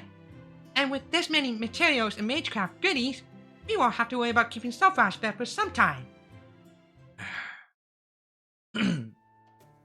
Well, while I wish we could have spent the night here to enjoy more of what Gloucester has to offer, The fact that the lower class fairies here know about the auction incident now means that the Queen's army must know about us too. So I'm afraid we can't stay here much longer. I guess that's true. But we still haven't found any new leads on MASH.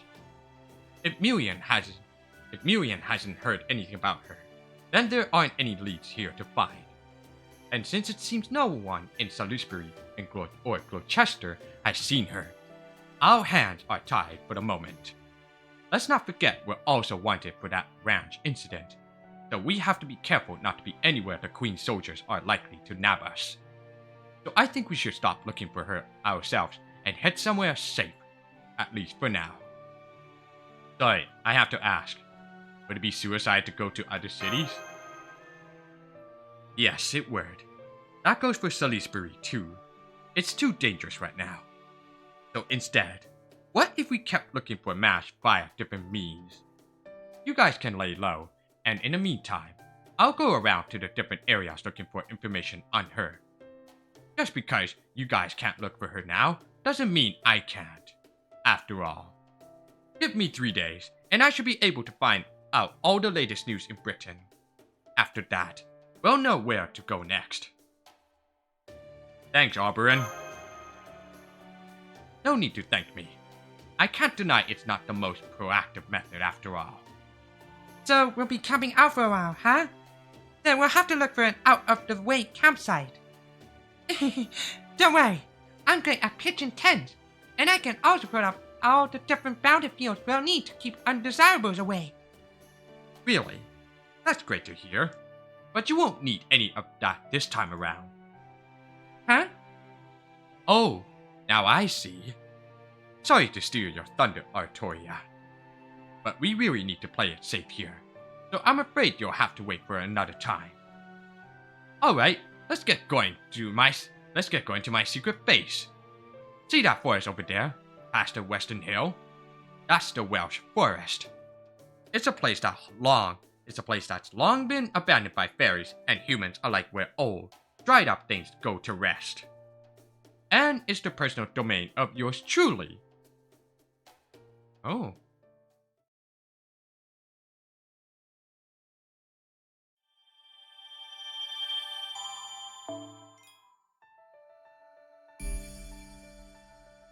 Sheffield.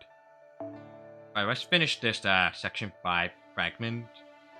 I'm gonna call off.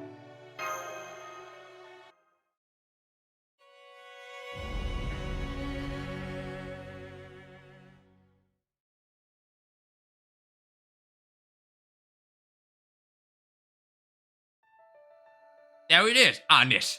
That's Sheffield, the biggest hub city in all of northern Britain. What an incredible citadel. Is that a castle up there on the hill? That's right. It's the only place with ramparts like that apart from Camelot. Did you know there's something special about Fairy Britain's ramparts? They're also bounded fields. The fairies that built them take a lot of time making sure they come out just right. Basically, nobody can get past these walls except through the gate. If the gate's open, you're free to pass. If it's closed, nothing's getting through. Those are the rules these kinds of magic walls are built with. Plumbing and windows aside, as long as you can keep the gate protected, everything inside will be safe. They say Boggart's the one who had all this built, including the castle. Boggart? Boggart? Is that a Lord of Sheffield? Sure is. He's also known as Boggart the Braggart and Boggart the Loveless. He didn't just lose the battle to decide who would lead the Fang clan. He's also so unruly he got kicked out of Norwich. So he was once in the running to lead the Fang clan? He must be quite a fairy then. Braggart speaks for itself. But why is he also known as Loveless? Because he swore off marrying for love, and now only takes human women as wives. Every fairy he married in the past all hated his guts. The only reason he lost his minor battle with Woodrose and his money game with Spriggan is because his wives betrayed him. When they were done with him, he didn't have any place left to go. Ever since, he's only taken human women as wives. Says that at least slaves will never betray him. So that's why he's called Boggart, the loveless. If you ask me though, I think he still wants love. He just doesn't trust it anymore. I see. It sounds like he's been through a lot. But that just makes the fact that he still managed to build an amazing castle even more impressive. You really have a thing for castle, huh? Honest. Maybe you really are from the upper class. Well done. Is there anything back to you yet? It'd be great if you can at least tell us where you're from.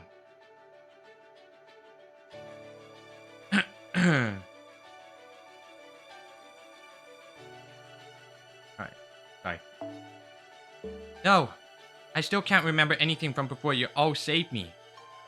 But I do get the feeling I had something very important I needed to accomplish. Well, of course you do. You're the child of prophecy. You're the Tamlin who's gonna keep us all safe. The one who's gonna save all of Britain. I hope you're right. I've seen so many different sides of Britain on the way here.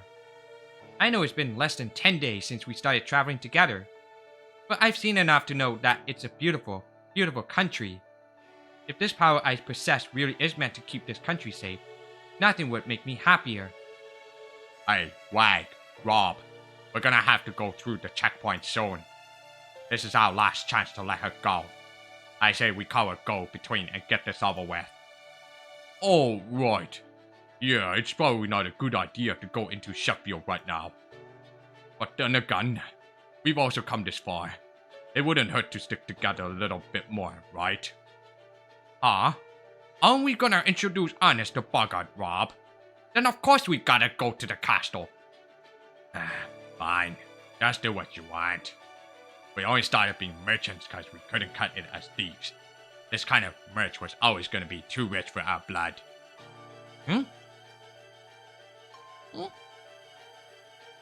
And so, the berries cart stopped in Sheffield.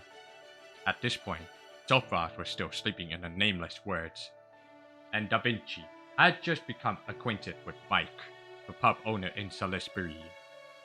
And so, this other child prophecy made her way into Sheffield, none the wiser that they were in the midst of a rebellion against High Queen Morgan.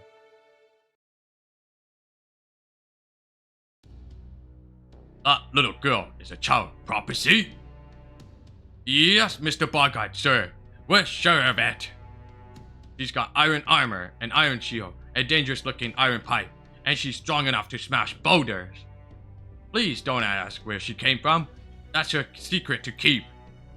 But we're positive Annis here is the child of prophecy who's gonna save Britain. So we're hoping you'll treat her well and appraise her accordingly. Idiots. Did you really think you could put one over on me? That girl is no fairy. She's a human. Huh? Annis is human. Annis is human? Oh, you're joking, right? Right? She's got just as much magical energy as a fairy. Besides, no human could possibly be that strong. Not necessarily. It's very rare. But there are some humans who are also fearsome warriors. That girl there does smell like a fairy. But she also has just a whiff of human about her. You must think I'm a fool if you really believe you could pawn such defective merchandise off on me. Here in my city of Sheffield, liars are no better than criminals, and fraud is a crime punishable by death. Guards, arrest those merchants and have them hanged. You can throw the girl in a prison cell. Yes, sir. Eep! So save us, Annis! I'm sorry, but please stand down. Also, Rob and Weg are not liars. I can't remember anything right now, so I don't know if I really am the child prophecy or not. But if they believe I am, then that's what I'm going to be for them. So if you're gonna treat them like criminals, I insist you treat me like one too.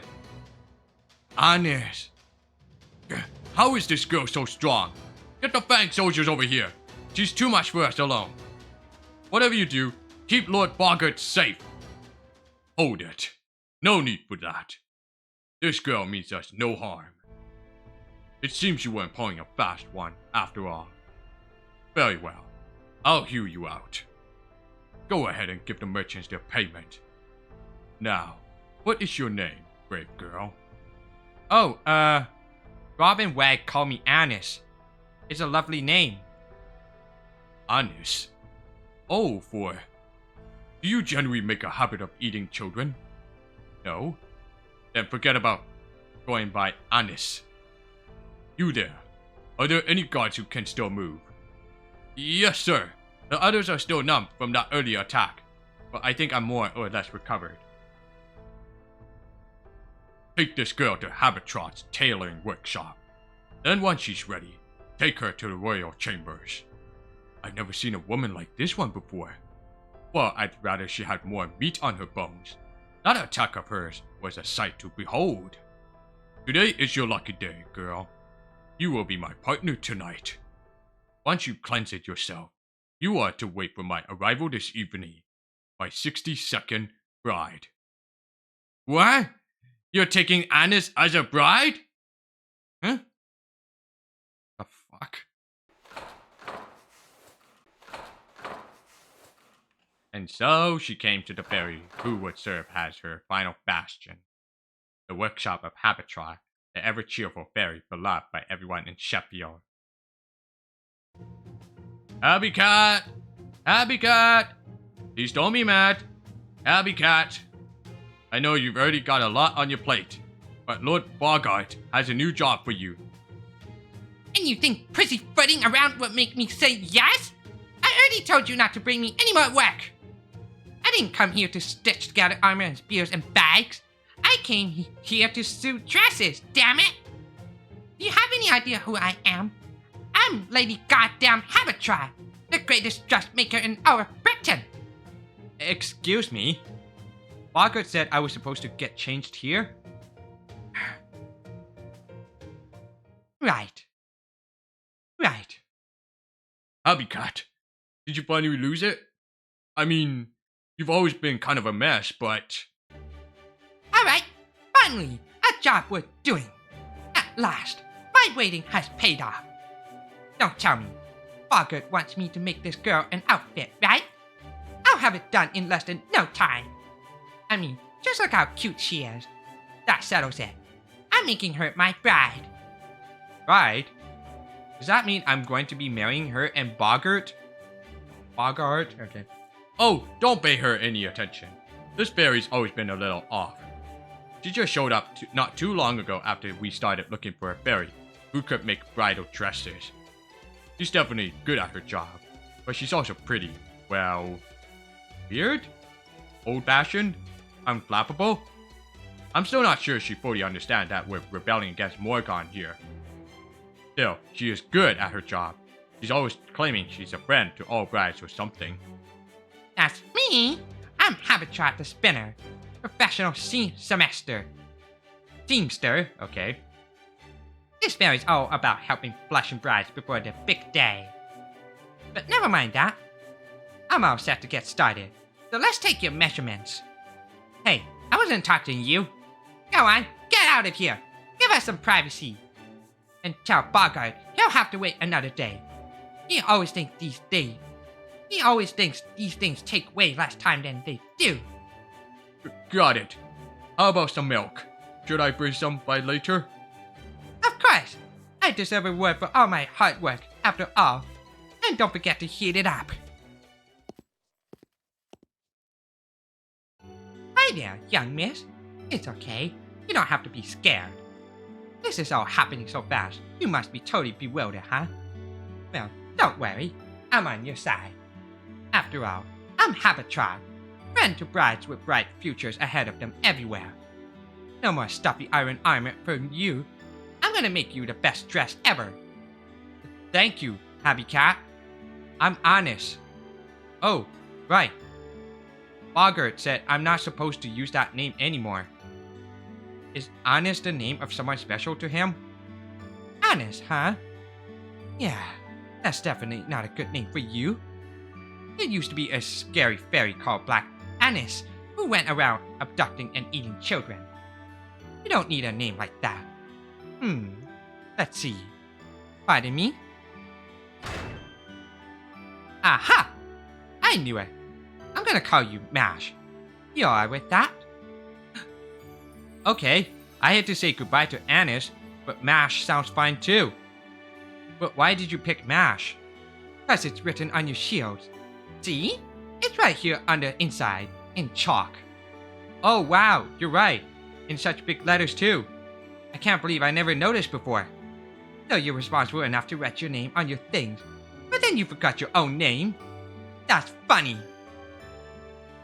And so she regained her true name, but only in the most superficial sense. It would still take some time before she returned to being MASH in both name and soul. Okay, now that your measurements are all done, it's time to get to work. Oh, do you have any preferences when it comes to color and stuff? I know your armor's mostly black, but I bet you look great in white. Habitrot began happily cutting away with her scissors.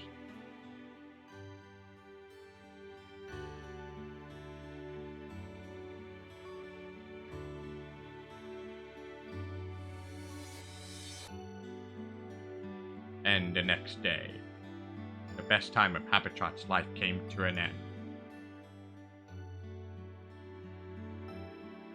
There, all done. You can open your eyes now, MASH. Go on, take a look in the mirror. Wow. This is wonderful, Happy Cat. I love it. It's easy to move in and warm, so very soft.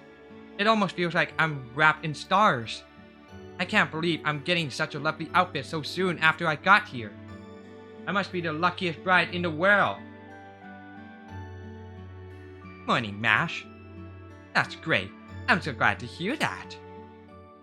And now, our story begins in earnest. For the time being, the girl was no longer a shield bearer, but a lady, the envy of everyone. Thus began her days of splendor and delight, easily one of the few and most peaceful times in our fairy Britain. At least for the short time it lasted before Sheffield Castle was razed to the ground.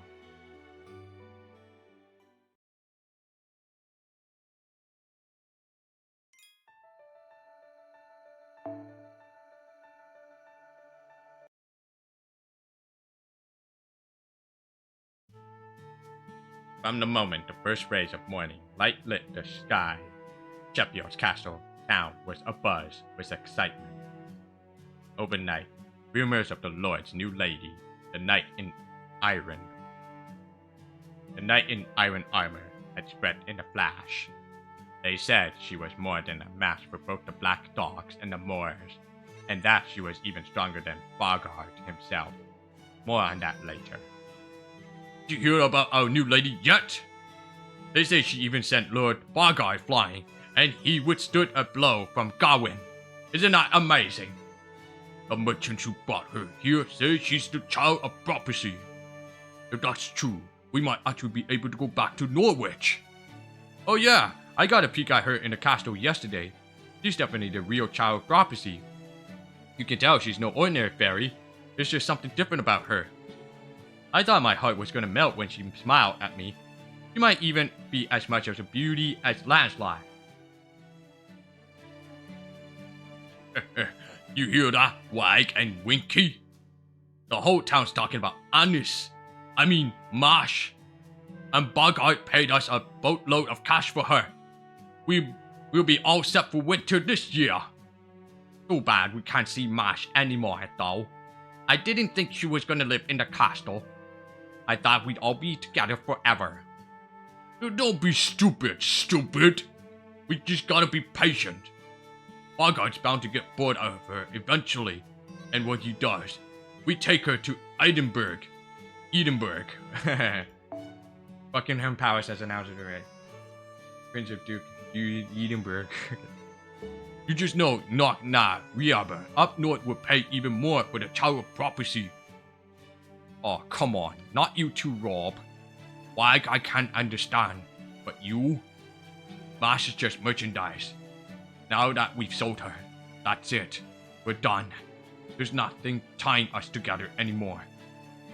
I say, we leave Sheffield before it's too late.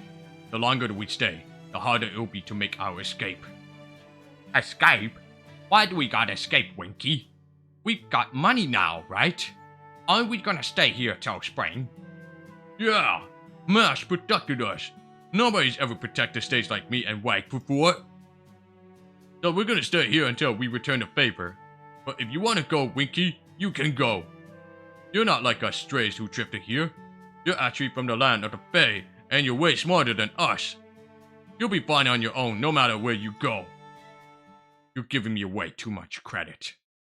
The more clever some twisted bastard thinks they are, the less capable they are of changing what they believe. Just so we're clear, I do not believe you are actually the child prophecy. The only reason I'm letting the townspeople believe different is that it suits me. And let me be clear about one more thing. You have no right to voice your opinion here. I'll need more than power if I'm going to defeat Morgan. I'm also going to need the grace and dignity of a king. You are no more than ornament to that end. All you need do is stand by my side as my beautiful queen. Yes, Lord Bogart. I'll conduct myself with the dignity of a queen worthy of Sheffield. By the way, did you sleep well last night? I'm very sorry again for how rudely I reacted. Oh, that. I don't have a scratch on me. Don't worry your pretty little head over it. Now then, guards, I'm going to see how our soldiers' training is coming along at the barracks. Keep an eye on my lady. Make sure she doesn't escape, or leave the castle at all, for that matter. Yes, Lord Bogart, leave it to us. True as Bogart was, he was also an excellent lord. He spared no effort gathering mercenaries, training soldiers, and reinforcing ramparts in preparation for inevitable battle against High Queen Morgan's army. He made sure his army would be strong, because he was sick and tired of losing. Although he was internally driven by his fear of failure at this time, Bogart was still regarded as a good ruler. Acting dignified, puffing out chest and putting on airs. Realizing there's more to dignity than that. Lady Mash? Yes, I'm the queen. Do you have a problem with that? I know, my lady. So, you're Lord Bogart's wife, right? Which means you're now one of the lords of Sheffield, right? Well, with all that in mind, I have a favor to ask you on behalf of your citizens. Huh?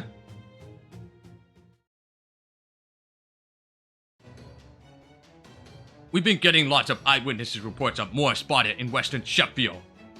And according to the merchants who brought you here, the Moors have no effect on you. The Fang clan does have more resistance to the Moors poison than the other clans, but it still hurts like hell. So if there's not too much to ask, we were hoping we might be able to ask for your assistance. So that's why you brought me all this way. Then I'd be glad to handle this. Since I destroyed part of the castle's wall last night, it's only right that I do my part to help. Huh. Damn it! How are you so damn cute? But that's not what is important right now. What do you think you're doing, Mash? And what were you thinking, guard? When did things get so bad in the land of fate that we have to send our lady out to fight? I'm gonna tell Bogart about this, you know? But it's the duty of a lord and his wife to protect their territory, right? Besides, she's already evil as far as Queen Morgan is concerned, so... Are you calling my bride evil? Have you even seen how cute Mash is? She's the happiest bride in the world. She wouldn't even catch a butterfly, or pick a flower, or... Why are you wearing your old armor? You didn't rip my dress, did you? Oh no, not at all. Don't worry, I'm still wearing your dress underneath my armor. Ah, it's gonna get all wrinkled. Now I have to make a new one. But that can wait until after we've taken care of this. I'm not gonna make you fight this battle all on your own. I'm gonna be right there beside you. Huh? You can't do that, Happy Cat. If the Moors touch you, all you need to handle Moors is a little ingenuity. It's not my fault fairies these days can't think for themselves. More importantly, my name is Habitat. I don't care if other fairies call me Happy Cat, but you're not allowed. Huh? Why only me?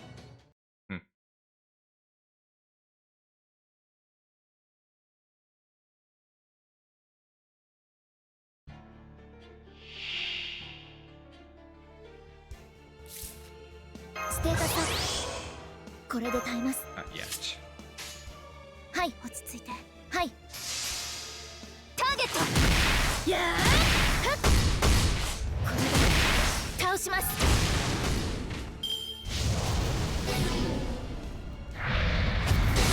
She's so tiny.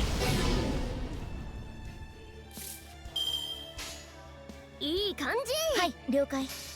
押し切ります。多すぎてもね。はっはっ。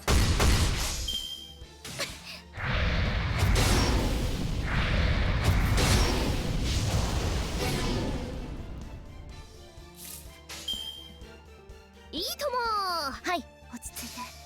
そこ。止まった。ターゲット。はっ。やべ。 And Nash gotten stronger. Oh yeah, I'm gonna heal it. ここはもうちょっと念入りに。はい、了解。はい。ターゲット。ふっふっ。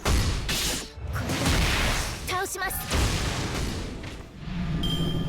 やべ。 Shit.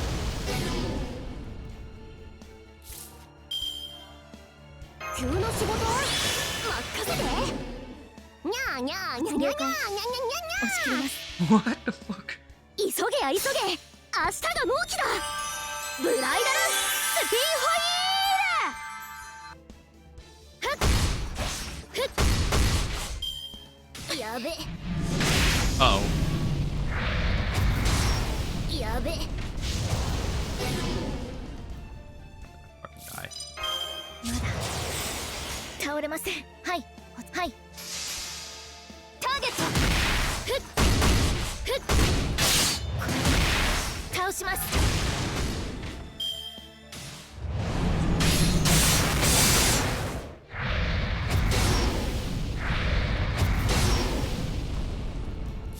ステータス落ち着いて。落ち着いて。落ち着いて。ターゲット。ふっふっ。これで倒します。 Yes.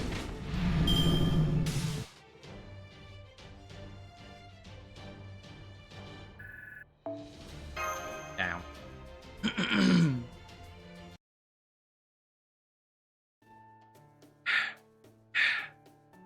This is why I hate fighting. All that work for almost no reward. That was amazing, Habitrot. I'd never seen another fairy move like that. You think? Well, we artisans do need to be able to complete surprise rush orders in a single day. Me? I can make a new bridal dress in the time it takes the sun to set and rise again. That's why they call me Habicat the Speedster. I can't believe what I just saw either. No wonder Lord Bogard holds you in such high regard. Did the Wind Clan make that spool of yours?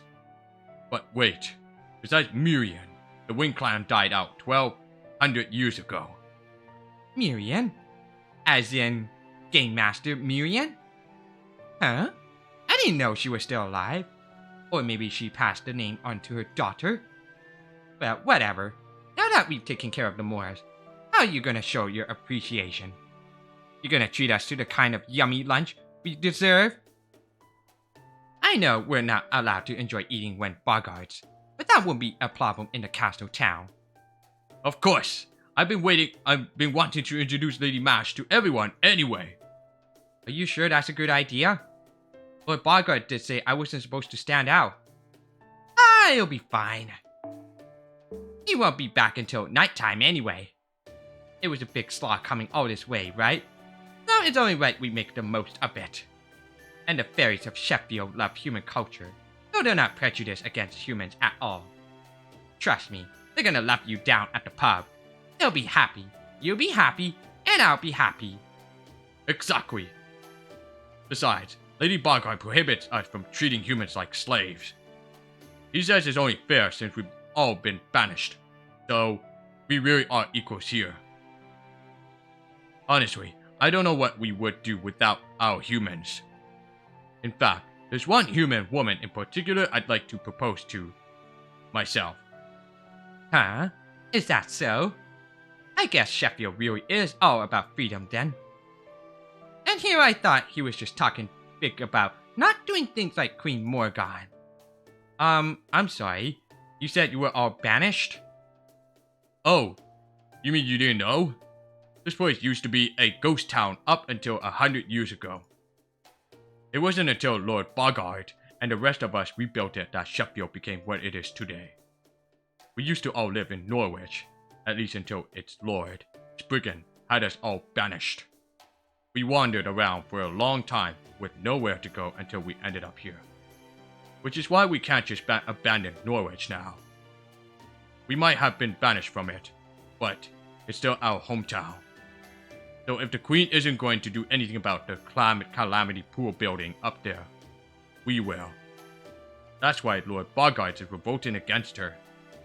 He wants to save Norwich before it's too late. Oh.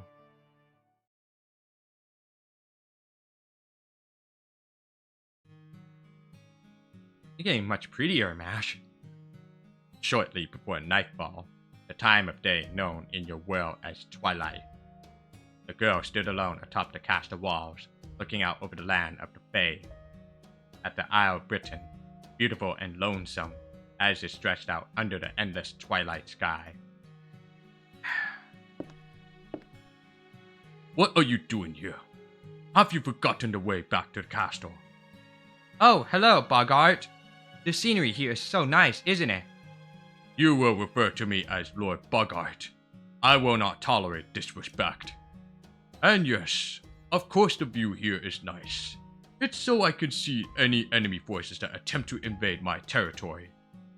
Though I suspect you and I are using the term nice very differently. This was a battlefield. In fact, the bloodstains have only recently faded. I'm sorry, I shouldn't have said that. Not when I still don't know anything about this town. Does this... Yes. Yes? Did you say something, Lord Bogart? Never mind. Does this scenery truly seem nice to you? Even with all these desolate hills as far as the eye can see, in a world ruled by fairies rather than humans? Yes, it does. It seems wonderfully precious. There's something very forlorn about the scenery, but something endearing too. I can tell that everyone is suffering here. Rob, Wag, Winky, the people I've met in the other towns, the people of Sheffield, everyone. I don't know what it is that's causing their suffering, but I do know that, in spite of it, they all consider this their home, that they want to keep living here, even if it's hard. If so many people still love Britain, I can't imagine it could be such an awful place. How shallow. This is exactly why humans are so difficult to deal with. Go back to the castle before you distract the soldiers in their barracks. I won't be back until late tonight, so talk to Habitrod if you can't sleep. I will. Thank you for your concern, Lord Bogart. Wasn't that nice of him? Lord Bogart really is a wonderful lord, isn't he? Don't let him fool you, Mash. Good guys don't demand people call him Lord. You think so? I thought that was just to keep his reputation intact. After all, he looked very unhappy when I called him Lord before. What? What? That's even worse. Does that lionhead actually think he's some devoted husband or something? You're only married on paper. He's got no right to go around tricking my bride like that. Only on paper? So, our marriage is a fraud? Does this mean I'm actually a wicked woman who's deceiving kind and earnest Lord Bogart with my feminine charms? That I'm both the child prophecy and femme fatale like no other? Yeah, maybe you are. No wonder you're too much for Bogart to handle, especially since he's hopeless against anyone who doesn't detest him. You're practically his natural enemy. Man, Bogart's predecessor must have gotten up to some real bad stuff for him to be in this predicament. Huh? What do you mean? He's hopeless against anyone who doesn't detest him? Oh, that? It's all about fairies' most fundamental desires and unique traits. Humans' emotions change all the time. One moment, they'll want to be loved. The next, hated. Or they'll want to protect someone one moment, then hurt them the next. But fairies' desires are much less mutable. In Bogart's cases, he uses rational mind to keep his violent impulses in check. So he can't make full use of his abilities unless he's both hating and hated by someone. Basically, thanks to who you are, it's impossible for him to be too aggressive. Thanks to who I am. But I still don't know who I am. I don't remember anything about my past. I didn't even know my name until recently. Before I came here. No. Before Rob, Wag, and Winky began calling me the Child of Prophecy. I had no idea what I should do, or even what I was supposed to do. No, for that matter. Did I even have myself before I lost my memories? Why do you ask? There's only one thing I've learned from losing my memories. There's something missing in my heart. Like there's a hole right through it. All the fairies I've met have a purpose. Something they intrinsically seek. Some of them help others for money. Some of them hurt others for money. But I don't have anything like that. Whenever I try to help someone, I always end up realizing the same thing. What is it I want right now? What is it that drove me to help them? I don't know. And it makes me feel very empty inside. I have a heart, but I know I can't get away with this forever. I don't think I was even aware of that emptiness before I lost my memories. Now, I can't help but notice it. After all, I don't have any memories left to cover it up. Something was missing in me. No, that's not right. There's a gap in me that's long been ready to receive something, but I refuse to try and fill it. I find it very hard to believe that there's anything I can do. Avatron blinked in astonishment at the girl's surprised confession. Losing her memories was not all bad. It made her aware of a serious problem. Well, hey! Most people don't really know who they are, or what is it they want. They say that kind of thing becomes clear on your deathbed. But for better or worse, we're still alive. You need something to drive you, a goal you can be proud of. That'll also help you learn to love yourself. You said you have a hole through you, right? And you're not trying to figure out what you should do as a person. You're trying to figure out what you want to do? Maybe that's not the kind of thing you notice when you're already leaning on others.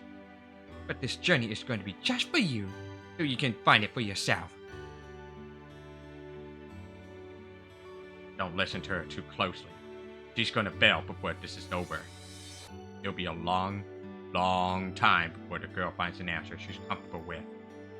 For the time being, the fairy's words were just meant as advice to cheer her up, in the hopes that one day they'll form the core of the wheels you use to spin your own thread.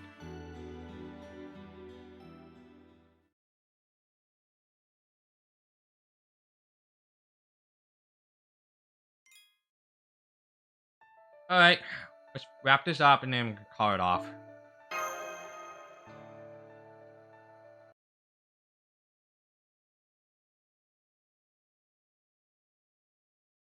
Oh, right. I almost forgot a very important part. Do you mind if we rewind just a little bit? Sure, narrator. I've been waiting for you, my lord. You must be tired after a hard day's work. Is that your attempt at playing the model wife? Impertinent whelp. Don't think I don't see what you're doing here, clever lass. Playing along obediently will do nothing to change your fate. My only objective is the throne. Everything I do is in service of defeating the clans and killing Morgan. You are no exception, child of prophecy. I'm quite used to bedding humans. I'm going to deflower you now. I will not be gentle. But if you wish to fight back, you are welcome to try. Oh no, I have some making out. This is the room in Sheffield's castle guest house that was prepared for MASH. On the night that the child prophecy was clothed in a bridal dress and told to await Bogart's arrival. This is what happened during her first night as Bogart's 62nd bride. Ah!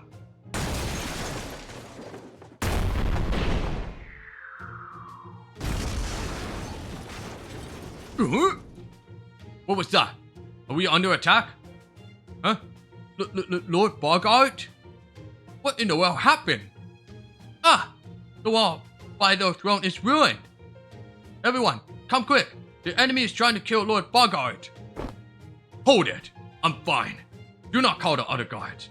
I just slipped. That's all. Oh! I'm terribly sorry, sir. Still, it's amazing you're alright after falling over 50 meters.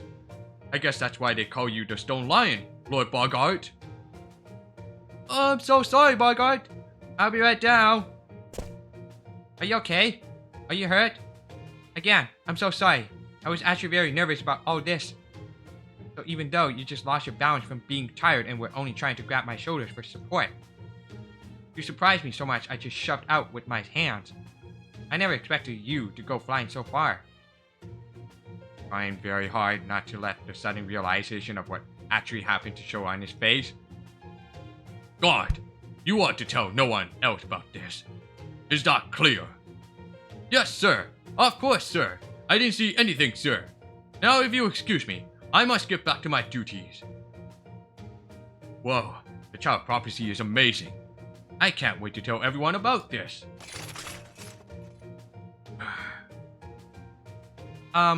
Bogart, would you like me to rub your back? No! Don't touch me ever again! What kind of wife knocks her husband out of a castle on their first night together?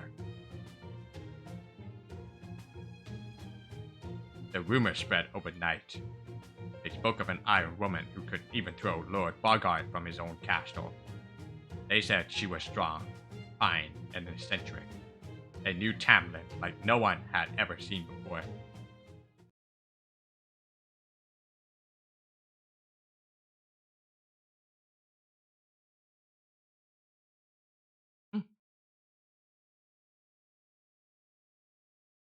Oh, fuck.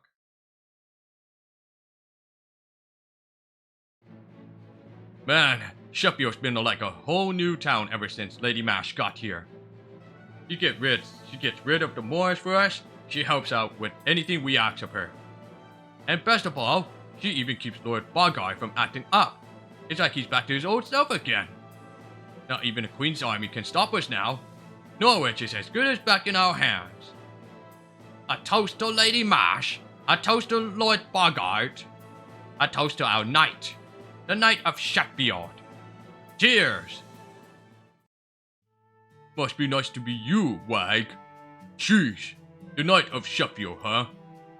Mash is a child prophecy, remember? She's not just Sheffield's knight. Sure, those princess clothes looks good on her, but there's something special about her. She's more than that. If you ask me, Mash looks plenty elegant in the iron armor of hers too. What, you jealous of Bogart now, Rob?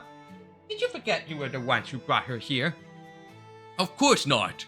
I just think it's sick how everyone in town is carrying on about her. I mean, I know it was kind of the same for us, but still. Every morning, I see Mash looking out at the horizon up from atop the ramparts, and she always looks so lonely. She used to smile all the time. She used to be really happy. It makes me wonder if we made a big mistake. Is that so? So what? You don't think Mash is a child prophecy after all now? She was just as lucky fine at first. Just another piece of merchandise. But then, she started talking to us like we were equals. And before I knew it, I got attached to her. Me and Wag aren't from Fairy Britain. We drifted here from outside. We're basically flotsam. Objects, humans, sometimes even fairies. They wash ashore here sometimes. We're like changelings, in a way. Flotsam? I've never heard that term before. But I guess that's pretty typical of Morgan's reign. We're not part of any clan, and we didn't spring up naturally. We don't belong anywhere. One day, Queen Morgan soldiers caught us, branded us with command spells, and just let us go. They knew we died when we got squeezed for our existing tax at the end of the year, so they didn't even bother killing us. That's why I threw myself into any kind of work I could find, no matter how dirty. You know what Wag is like. He doesn't even know what's going on half the time. Still, I'm like his big brother, so it's my duty to at least make sure he's got enough to eat. My only purpose every year was making sure we survived. At least that kept us from becoming Moors. But unfortunately, it also made me forget a bunch of things. Hesitation, uncertainty, compassion. The next thing I knew, I was thinking I was a full-blown bad guy, and that I could do whatever I wanted. It would have been a lot easier if I just stayed like that. But being around MASH made me realize I hadn't forgotten my values after all. The child prophecy is supposed to save the fairies of Fairy Britain, right? It's got nothing to do with us, since we've never truly been a part of this land. So no, I'm sure she's not the real child prophecy. The real child prophecy would never save us. Anna's might be a fake child prophecy, but she's even better than the real one. So, does this mean the reason you're still here in Sheffield is? What do you know, dummy? Go on, get lost. What are you even doing here flapping your gums? Don't you have some tailoring to do for the lady or something? I sure do. I'm Habitrot the Spinner, friend to all brides. Don't worry, I'll make sure MASH stays safe. And if I ever need help, I'll come to you first. Woo! We're not scared of the Moors or the Queen. We're all gonna keep MASH safe together. You were right, Winky. If we just parted ways sooner, this would have never... Huh? Winky? Where'd you go, Winky?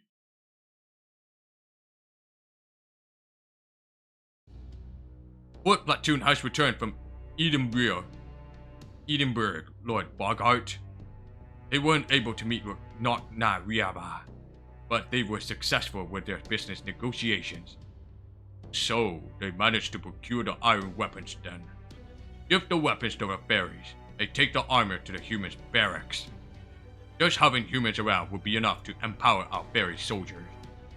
They don't need to take part in the fighting. All they need to do is stay alive. Yes, sir.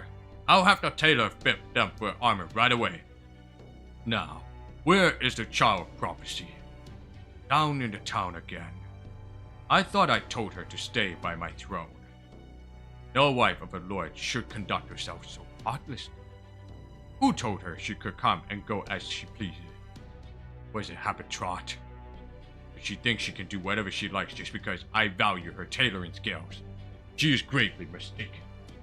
Tell her and the child prophecy that their next infraction will be the last. Well, the thing is, sir, Lady Mash said she wanted to be of use to you as best as she could, so if she wants to be of use to me, she should obey me. I am the law in Sheffield, and any who refuse to abide by it shall be dealt with harshly, regardless of their reasons for doing so. Hey there, boss. I heard we got some new gear, so I stopped by to make sure it isn't all just junk. What's got your fur ruffled, Lord Bogart?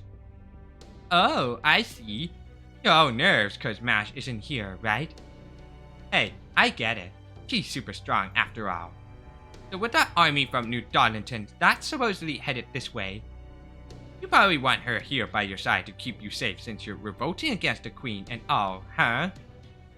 Don't be ridiculous! I don't need any protection. That girl will only make more trouble for me if she were nearby. Then it shouldn't matter where MASH goes, should it?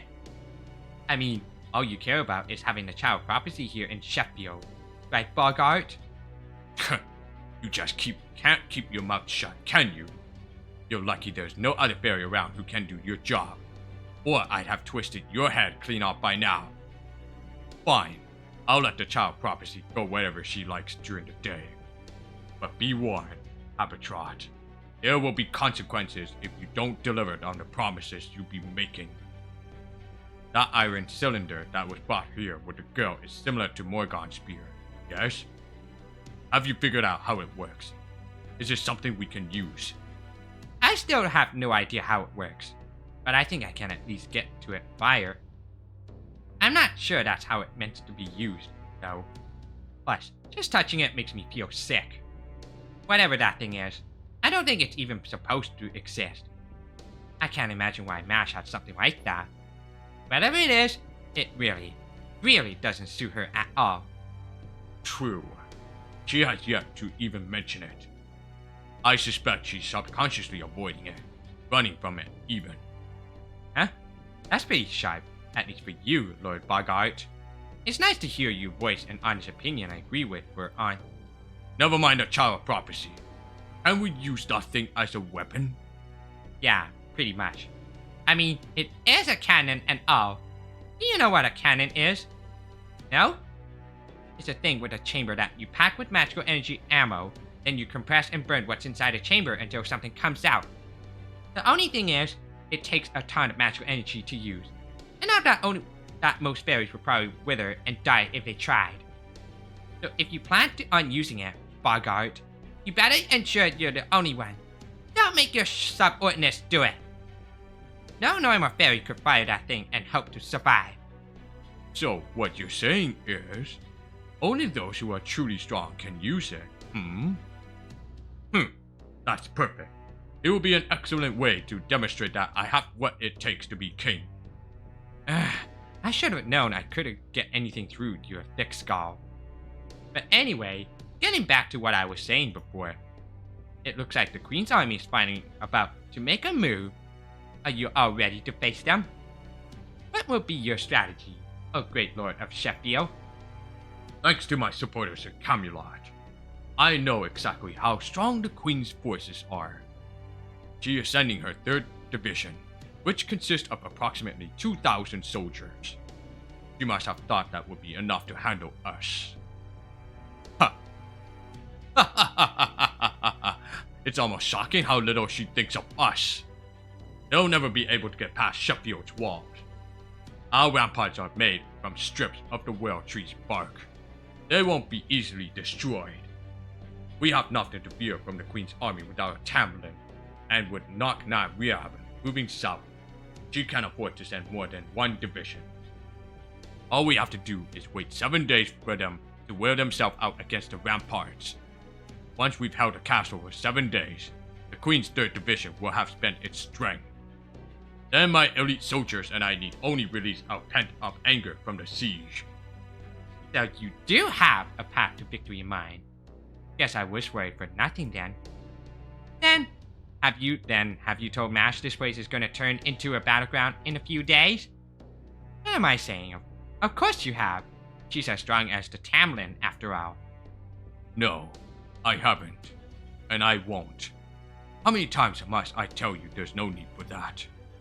All the child prophecy needs to do is boost my soldiers' morale.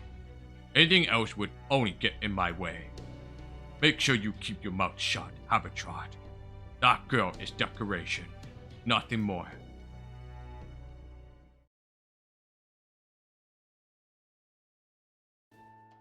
Good evening, Lord Bogart.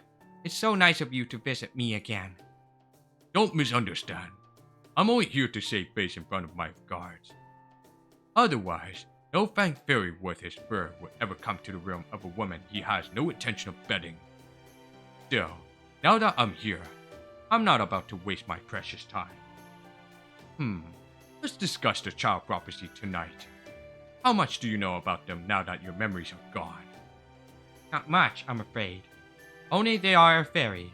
They turned 16 this year, and are destined to save Britain. Outrageous. I didn't think it was possible to be so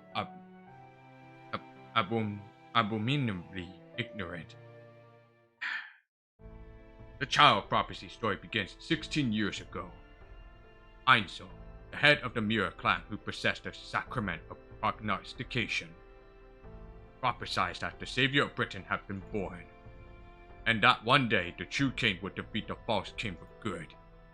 In response, Queen Morgan tried to have every fairy born that year rounded up and killed, but she wasn't completely successful.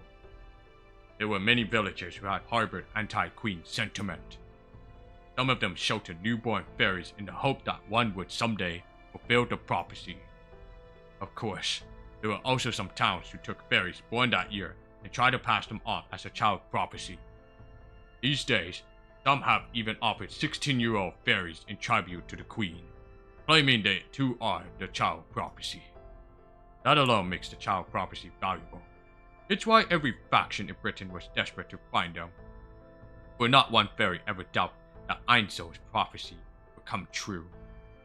You see, they knew this had happened before.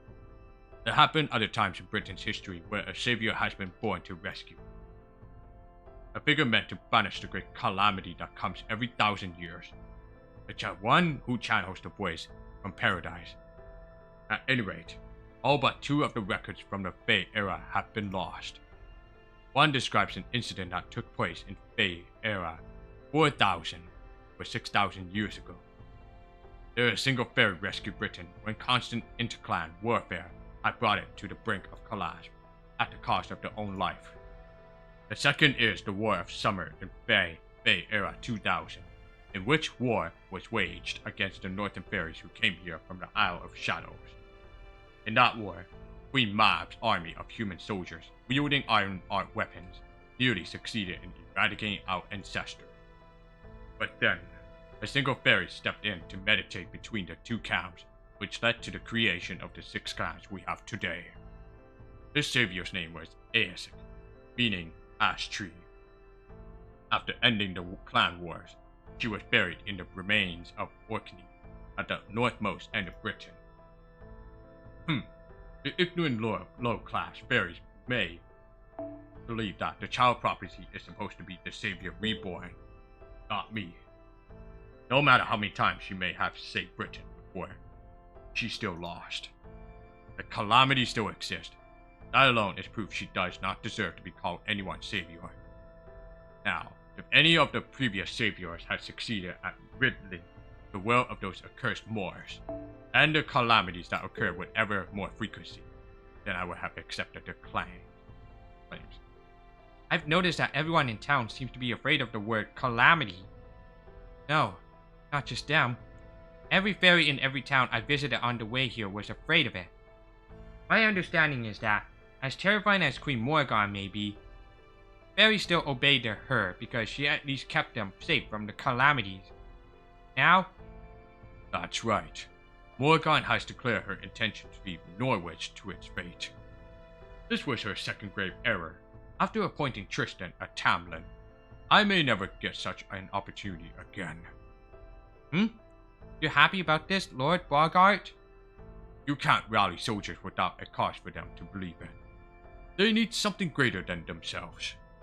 This Norwich situation is unprecedented opportunity, Ash. It's the chance I've been waiting for to seize the throne. I have no intention of actually saving Norwich, but I will still use the situation. My call to action couldn't be simpler. I've demanded that the Queen rid Norwich of its calamity pool and aid in the restoration of the city. If these demands are not met, then Sheffield will no longer recognize Camelot's rule. The Queen will either need to comply with my demands, or send out her army to suppress us. Frankly, I don't care which option she chooses. Either will deplete her army.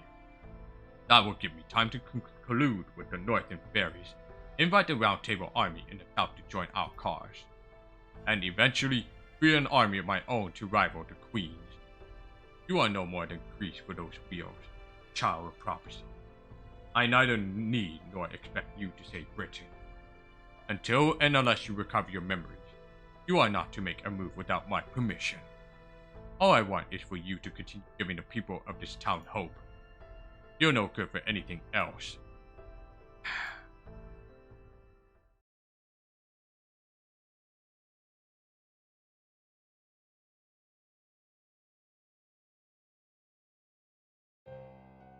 That's the whole situation in Sheffield. Bogart has 3,000 soldiers, 2,000 is fairy militia, and 300 humans. He's also gathering more forces even as we speak, so you'll probably want to make your move soon. So it would seem.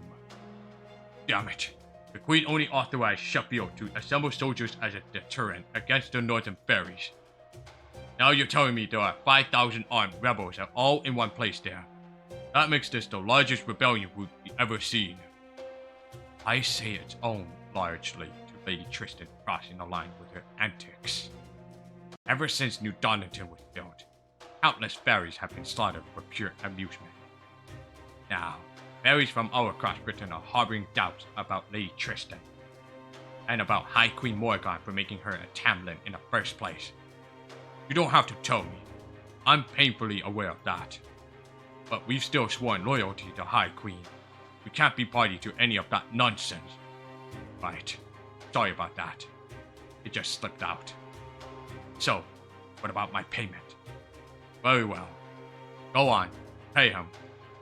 He may have lost his standing, but Bogart is still a powerful leader from the Fang clan. He can easily defeat 1,000 fairies on his own. Send word to Camelot to have Lady Gawain dispatched here, on the double. What about the Child of Prophecy? I'm pretty sure intel that's valuable's worth something. Ha! That's a good one. They just captured another Child of Prophecy yesterday. This new one isn't even worth looking into. I'm sure Bogart just made her up. Oh, I wouldn't be too quick to dismiss it, officer. That fairy there was telling the truth. I especially enjoyed the description of this Child of Prophecy. How did it go again? Black iron armor? A huge shield? Appears to be a girl of about 16. And a black iron cylinder that made you uneasy just to look at. Oh, you definitely got my attention now, brother. Please, tell me more. What's this girl's name? You do know her name, right? Honestly, I found it strange how you avoided mentioning just that part even though you're here to sell us intel. I mean, don't you think it's suspicious? It almost makes me think you're not telling us on purpose. That's how it sounded to you. Sorry, but you're wrong. I didn't say it because I don't know it. Now, if you're not gonna pay me anymore, I'll just be on my way. I want to get back to the south by tomorrow. Hey now, why the rush? Came all this way after all. Come on, chat a spell with us. Don't worry, Winky. I'm sure I'll come back to you soon enough. It's written all over your face. Oh shit. Fucking barrel guts. Almost got to know her about it.